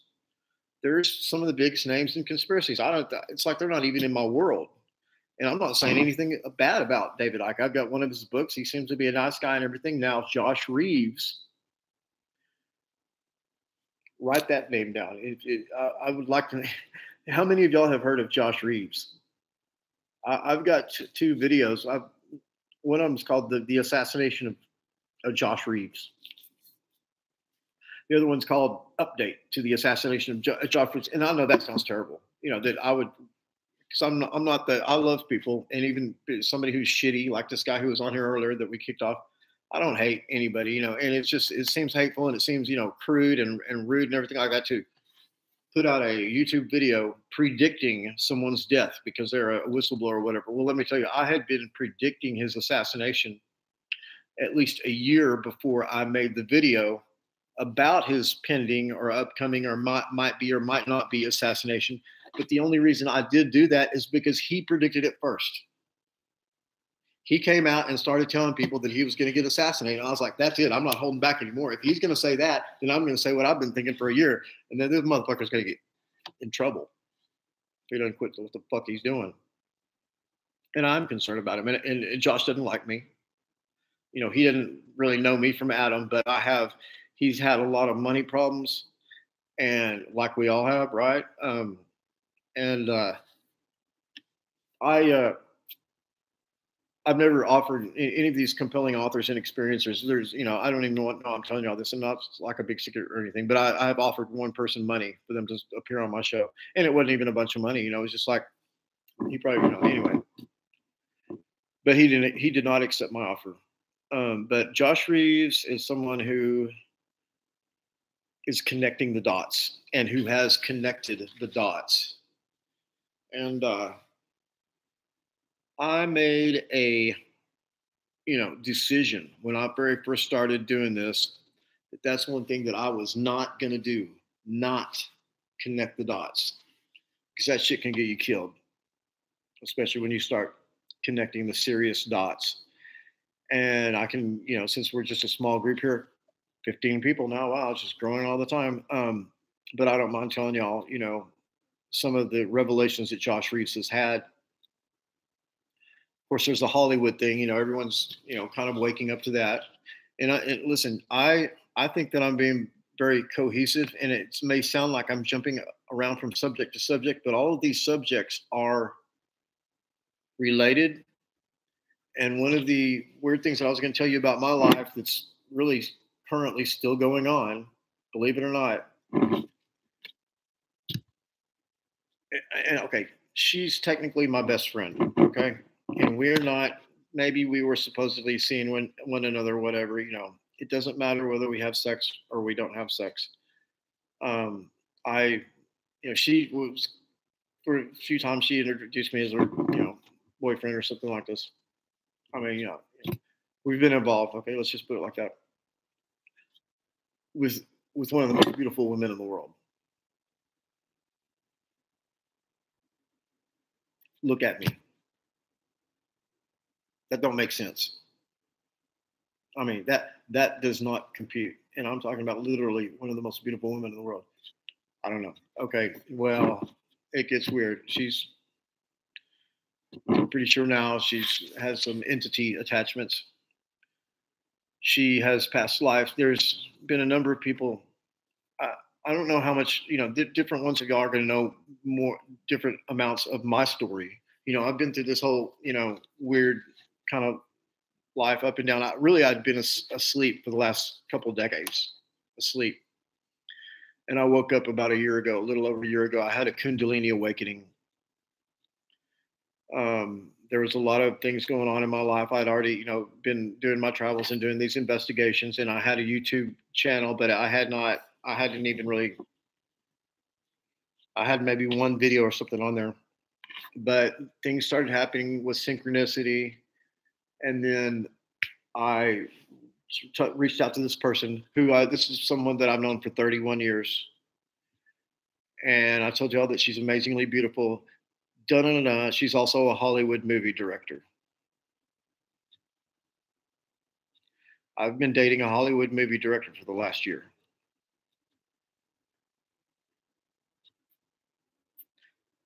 So what? I mean, it's just kind of one more little weird thing to the puzzle, And then now we're finding out that this guy who is a brilliant producer, that he's kind of has been in love with her. They're really just friends. But I mean, they've had a working history going back, 25 years or something like that. He's the guy that bought the rights to Sling Blade, that movie. He bought it from Billy Bob Thornton. So, I mean, he's fucking richer than sin. He wasn't one of the judges at the Academy Awards this year. He was one of the judges. And she is fixing to, this lady I'm talking about, my friend, she's fixing to have her own TV show. I was even there for a while, going to help her write her book. Since I'm a writer, I'm a content provider. And we're now finding, and she's had some problems here over the last year or so. People have personal problems and stuff like that, but I mean, some real problems. And no one knows it. This is all stuff that happens in private, but she goes off and she's extremely violent. And she's tried to hurt me and stuff like that before. She broke my hand. She is basically very few of these, but some type of demonic possession is what it is, and or entity attachment, alien or something. I don't know what the fuck it is, but anyway, it's something we've been dealing with, and we've seen psychics about it, and it's been revealed to us through a psychic that she does have a handler, and we're not sure exactly who it is, but the psychic has described this person. It didn't really match any descriptions of the people we know, but we're pretty sure we know who it is, and it's this guy, it's this other big Hollywood hotshot. So I mean, some beautiful Hollywood movie director is going crazy, hanging out with some crazy, conspiracy guy, and and has a handler who's a hotshot, who's a big name in Hollywood.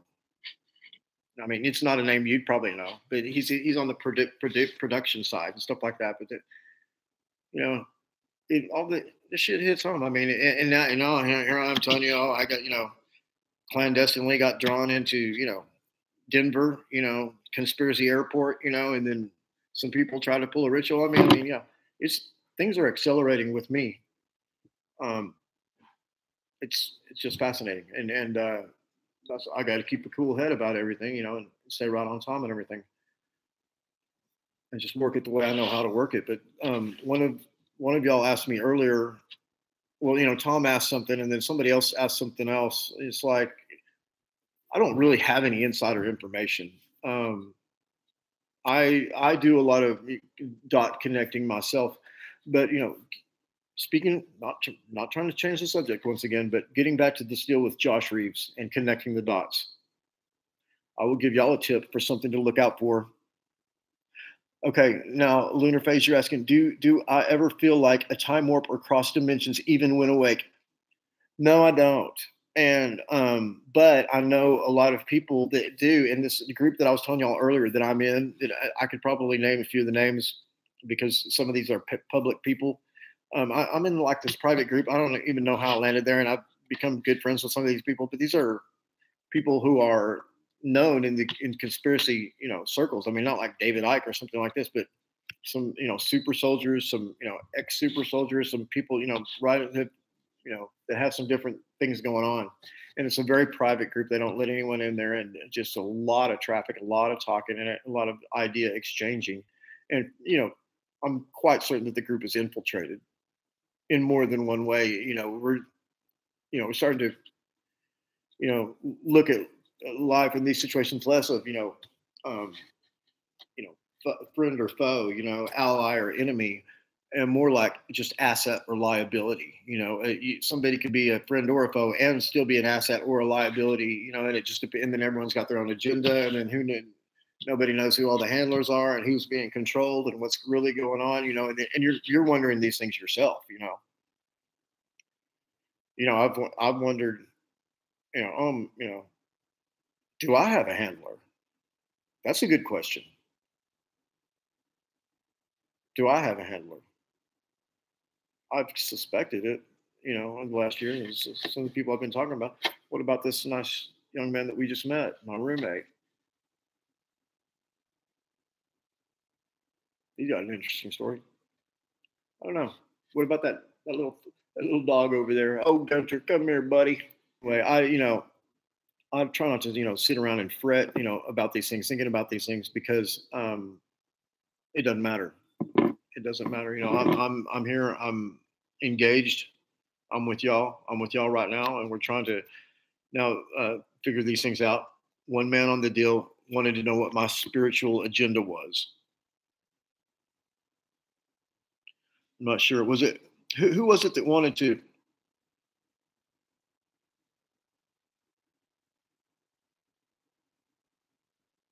DIA, Candy Wolf says, DIA is freaky for sure. I have heard some whack stories about black goo.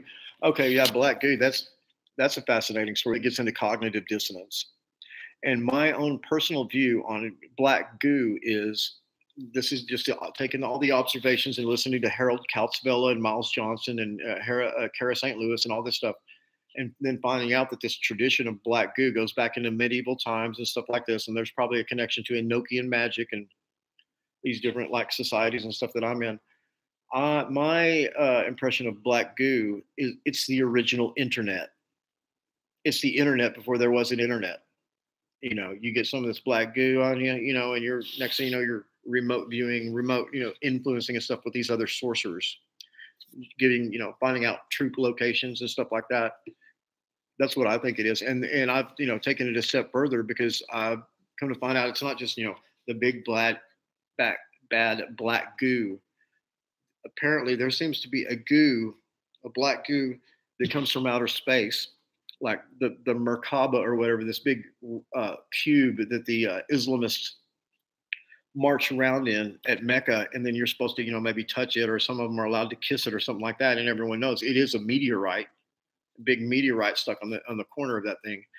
And the one of the processes of getting this black goo is there's a process of melting down somehow these meteorites that come from outer space. So one of the types of black goo is a self-aware, it's a sentient oil. It can think and it can do shit and it can drive people crazy. It can drive people to commit suicide. It can also give people superhuman powers. Put that in your fucking pipe and smoke it. Clairvoyance, clairaudience. I'm sure superhuman strength. Who knows what else? It's fucking fascinating, and that can bring around some cognitive dissonance. Now we've learned that the Falkland Wars. Yeah, Red Honey. Honey, you are an asset and a liability. Woo! No, I'm just kidding, baby. Thank you. I totally. I like to have fun and joke like that. And yeah, you're fine as anything. And I'm just joking. Okay. Okay, I'm a man. All right. Okay, Ramsey Phibbs, me. Okay. Oh, Kenny Wolf. I read your mind. I didn't read your mind, did I? And did you read mine? What the hell is going on here? Let's see.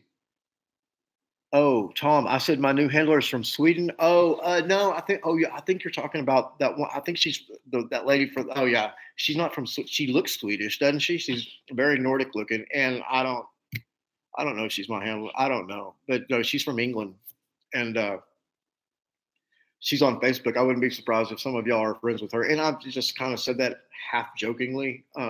She's a brilliant person, and I think I've even said that on one of my videos, so I can reveal it. Her name is Magda Krupp, and so she's a part of this Krupp family, you know, with the German industrialist, and brilliant lady. And I don't really. The reason why I think that she really couldn't be or is not my handler, couldn't be my handler, is because she just lives so fucking far away. You know what I mean? I mean, how can I don't know? If, you know, seems like you'd want to like live in the same town as your handler. I don't know. The guy from Chris Cornell that died recently, I'm sure he had handlers. There's a book called The Covert War Against Rock, and it's actually kind of old. It's about maybe 10 years old. Anyway, it was recommended by Josh Reeves. He did an audio reading of this book, and I was like, okay, I could buy him reading the book for $10, or I could just buy the book in an electronic format for like $3 or $4. I said, fuck that, you know, and I got it. I've got it like right here on my phone. I could just start reading y'all's, you know, part of that book. It'd blow your fucking mind. But yeah, all these damn rock stars, every fucking one of them was assassinated. I mean, there's probably never been a rock star that's died of natural death. And I mean, once this guy connects all the facts, it's fucking weird and it's scary. And yeah, Chris Cornell for sure got killed. You know, Prince for sure got killed. Tom Petty for sure got killed. These people were assassinated. No ifs, ands, and buts about it. There's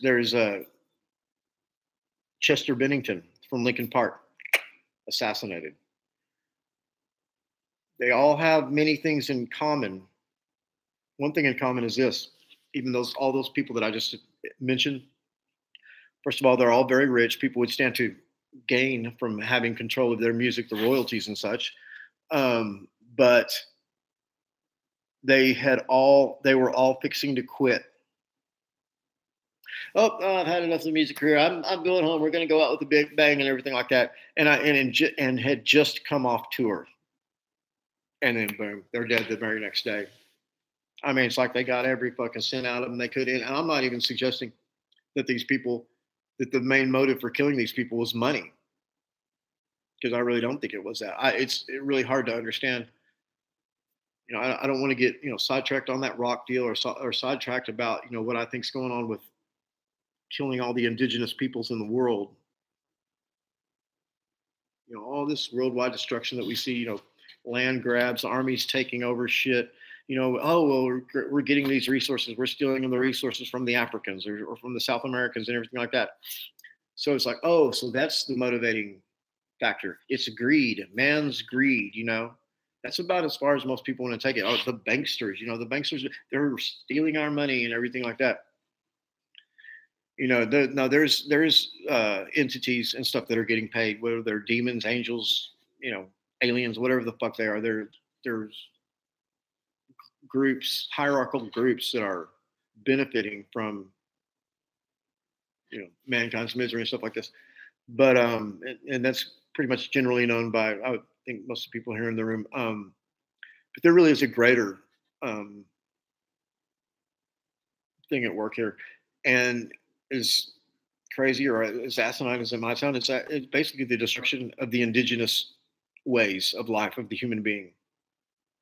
In other words, a shaman in the rainforest, like the man I did an ayahuasca ritual with less than about a year and a half ago, he's in more danger than some CEO or some leader of Kim Jong Il of North Korea or something like that.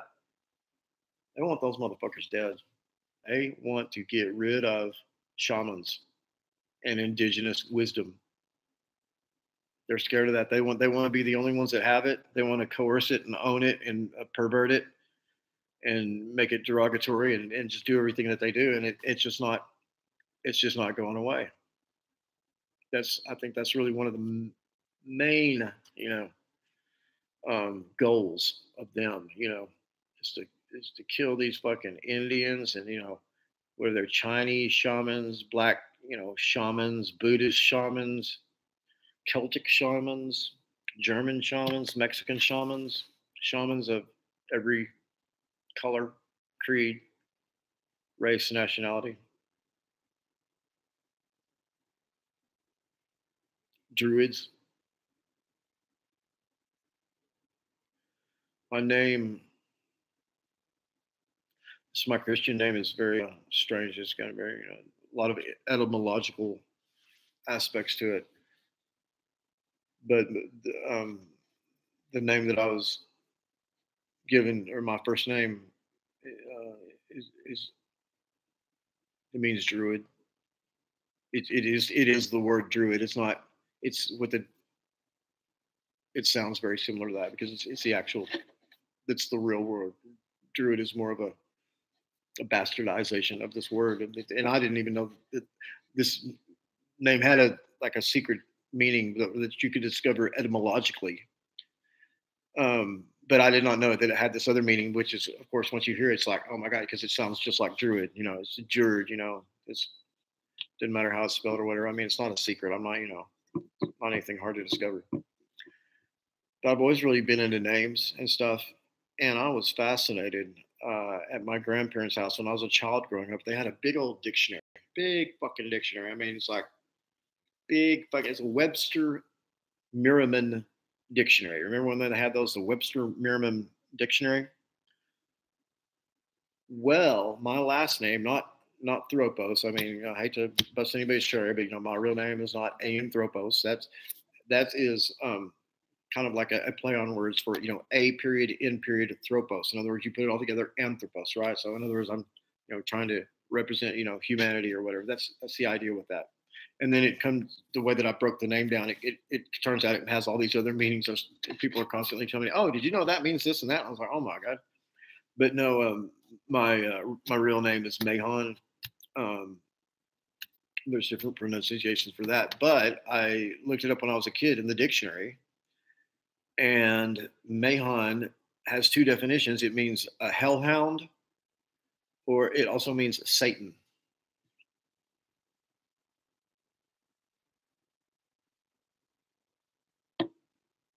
You can't make this shit up. I'm named, basically Satan is my name. I'm sorry, man. Do y'all still like me? I mean, It's just fucking weird, isn't it? Weird. Anyway, yeah, archaeology. You're so right, Tom. Listen, when I kind of did a misnomer or a misstatement earlier when I said that I don't do whistleblowing or finger pointing or anything, I do, and this show does. And we got archaeology in our sights. I got nothing good to say about archaeologists at all, unless they work at Brigham Young University. And no, I'm not a Mormon. Brigham Young University apparently teaches the truth, or at least a partial truth, which is way more than any other archaeological department, at least in the Western world, will do, because it's all a bunch of fucking lies from beginning to finish. This country, great country that we're in right here, is basically a giant graveyard. Not a giant graveyard as in a big graveyard, but in a graveyard for giants. They're all over the fucking place. Indian burial mounds. There ain't no Indians in Indian burial mounds. Just ask an Indian. There's giants in those motherfuckers. And I recently posted a quote from Abraham Lincoln, which he said in actually one of his most famous speeches. And I can kind of paraphrase it here a little bit. You know, the speech was given near Niagara Falls. And he said, you know, the eyes, you know, that we're looking at this Niagara, you know, I'm really butchering it up, but, you know, we're looking at this Niagara Falls right now. This is the same thing that the eyes of giants looked at for, you know, aeons or something like that.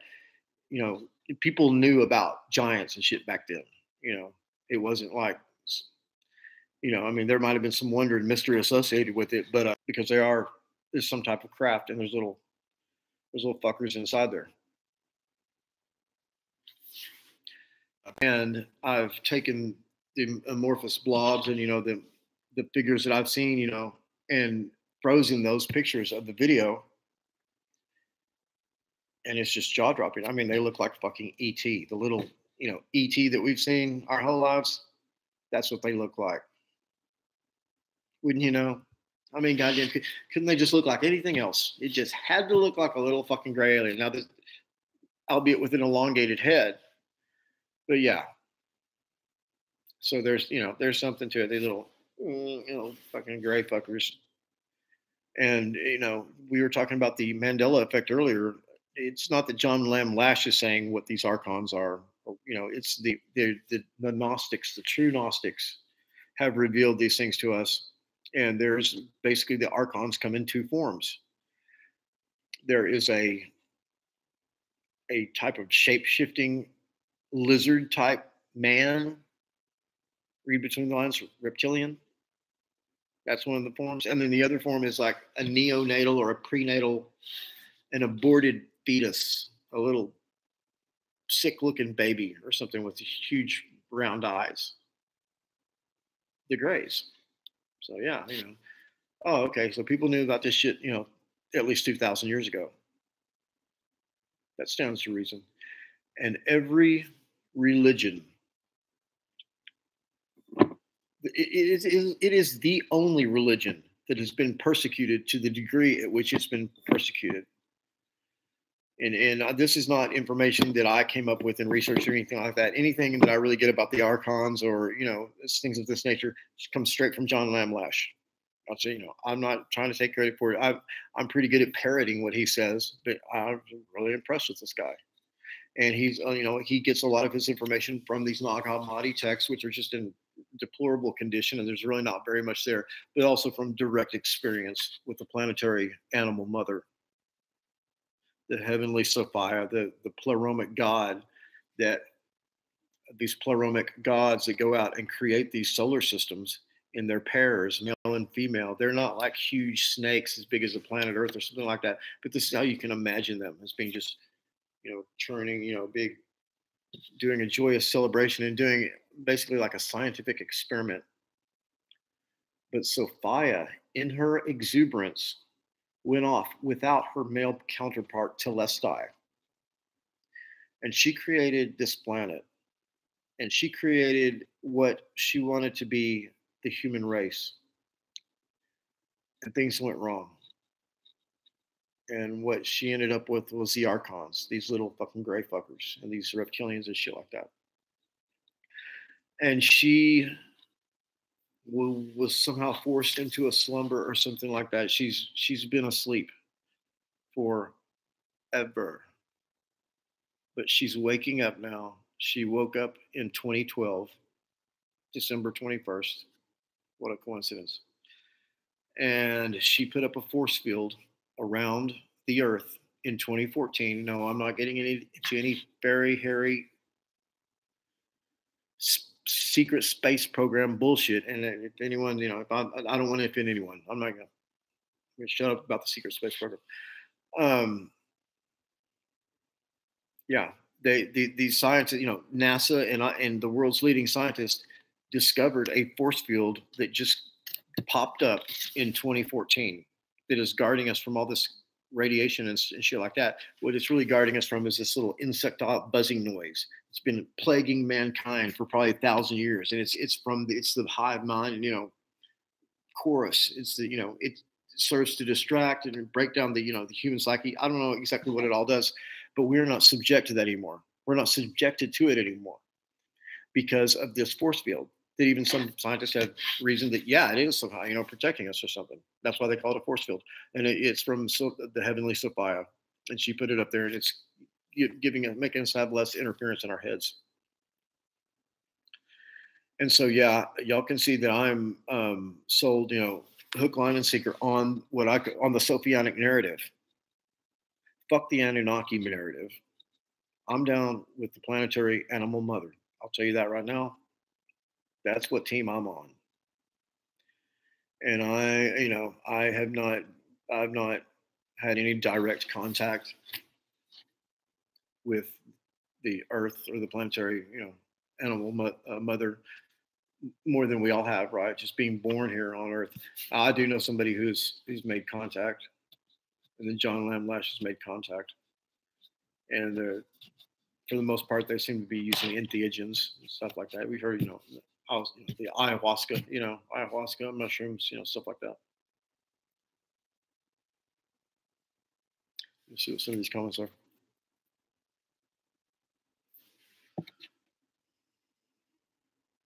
Yeah. Okay, lunar phase. Yes, you've seen. Oh, sounds like a lot of people in this discussion have seen these. What's really going on here?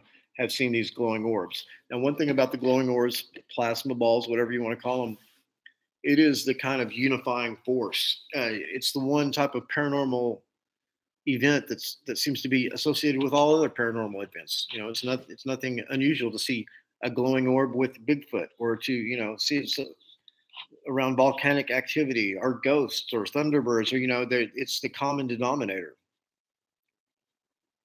And I don't know what the deal is. One of my psychics has told me, and I'm not saying I believe her or don't believe her, or anyway, that whatever. Ultimately, I'm going to get one. I guess ultimately we all have one. Who knows? I guess maybe it's your soul. We know about the John, not the John Unleashed, the Carlos Castaneda books, right? A Yaqui, Don Juan, a Yaqui Way of Knowledge, and all these other books. And he talks about a luminous aspect, the egg. If you use a certain type of like shamanic vision or something like that, you no longer see people's body. You see this luminous egg type thing. Well, God, that kind of sounds like a plasma ball. Except there's some people that are very rare, and even apparently Carlos Castaneda was one of them. And this is the double luminous egg configuration, where there's you and me and all our friends and stuff. We're all at the party, and we just have our one, egg, glow in the dark egg, and then somebody comes in from out of town and they got two. Ooh, what's going on? I don't know. I don't know what's going on with that. Red Honey, you saw a metallic sphere with a blue jet behind it in 1994, and you had witnesses with you. Yeah. Did it seem like the jet was chasing this metallic sphere?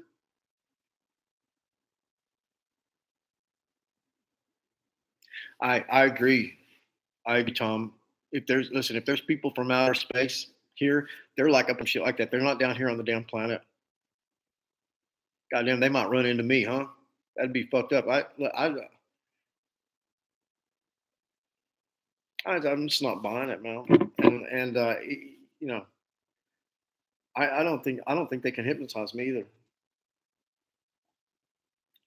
I wouldn't give them a chance. But I got next to one of those creepy crawly motherfuckers. I'd fucking snap their neck just like that. Without even thinking about it. Huh? That's it. Mm. Okay. Ramsey Fibs, Mercury in retrograde. Yeah, no, there's something about that. I'm not real versed in astronomy. I heard somebody talking about that just the other day, saying, oh, astronomy, all that's just a bunch of bullshit. But Mercury in retrograde is real, like that's some serious shit. I'm not saying that, that I agree that astrology or whatever is, not real. Okay, Red Honey, yours was flying through the valley. Was this something you saw as an adult or as a child? When did you see this glowing orb phenomenon, Red Honey? Daniel Kelson, interference. What are you talking about? That the jet was interfering with the glowing orb, or are you getting some interference right now on this program? Oh, just cruise by. Okay, in Idaho. Okay, laugh out loud. Okay, Boise. Yeah.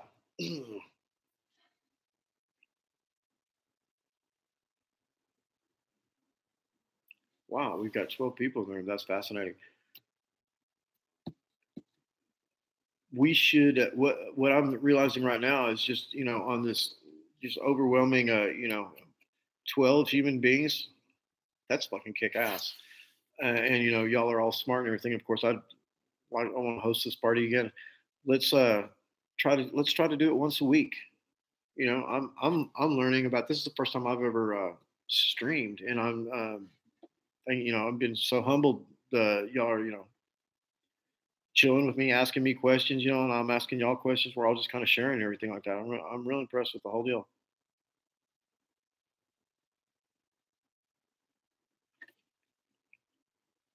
Oh, Skinwalker Ranch, Candy Wolf. What do I think about Skinwalker Ranch?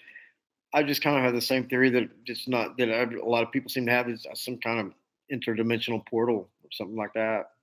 There's some crazy entities running around in there. Yeah, okay. Lunar phase. You saw a reptilian looking being inside the orb. Yeah, I believe that.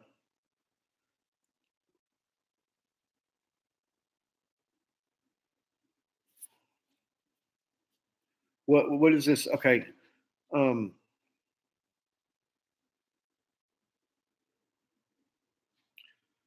oh, okay. Ramsey. Who? Oh, yeah. We can add one another on Instagram. That's cool. So I'm gonna like write that down. Okay. Yeah. Trying to figure out what Candy said. Oh, Candy Wolf. Yeah, I know it, Candy. Yeah, it's kind of disconcerting to have been lied about everything. Especially like you're not 20 years old anymore, and then you find out what you mean. That's all a fucking lie. Just cause a little bit of cognizant dissonance, doesn't it? Candy, I don't mind if you don't call me Satan. As a matter of fact, please don't. I just, I had to, for some reason, I had to say that.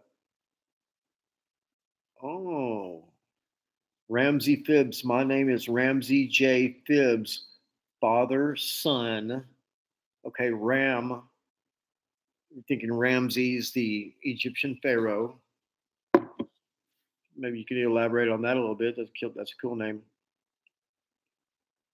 Google aliens name was Jesus. Oh yeah, it looks like you have an old Webster's dictionary. Don't forgive me. I'm just kind of going back through some of that. I was kind of being a motor mouth there for a second. I was uh, planet forbidden who? Yeah, yeah. There's definitely more to all of this than just money. Yeah, no shit. Yeah, Tom. Yeah, awesome chat, man. Uh, okay, let's just set a tentative date. We know don't know whose schedule can do what, and Oh, wow. I didn't realize it was this late. Wow. We must have been doing this for hours, huh? I saw that picture, right? That's a real satanic temple. Yeah. Okay. So, okay. So it's technically it's Friday. Oh, no, it's Thursday. Okay. So it's Thursday. So, but really, we started on Wednesday night. So I'm going to, call it right now. And I've got a new calendar. I'll mark it down on my calendar. Let's meet here next Wednesday night. I'm not sure exactly, we can, everybody kind of just maybe put your opinion on whatever. But instead of putting out a bunch of times, maybe put your time, but like put what time it is central, because that's where I am right now. I'm central, and that way we'd be, kind of have a common, denominator. Central's right in the middle of everything anyway. Red Honey, fucking A. Oh gosh, you went to the same school I did, saw the same movies.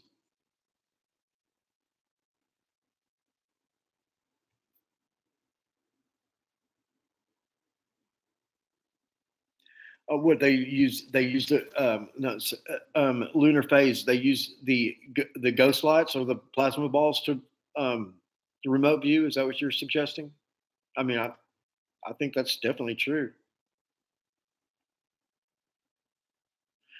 Oh, Red Honey, I'm a try. I like you too, baby. I really do. I've enjoyed your comments that you had. I thank you so much. Thanks all of y'all. Really, this really means a lot to me. Okay, hold on. Now we got a prisoner. We're gonna have to do an abduction. Oh, we just did an alien abduction. Oh, we got a little creature. Oh, oh, he's a good boy. He's a little creature. Y'all, thanks so much for joining me. I'm gonna go ahead and end this session. We got the little star of the show here, and y'all. A lot of y'all know how to reach out to me. Reach out to me off list, and let's have some exciting and engaging and compelling discussions and narratives, and discuss our experiences and everything like that. It's been great. Look me up, Red Honey. All right, man. Thanks, y'all. See you later. End the stream.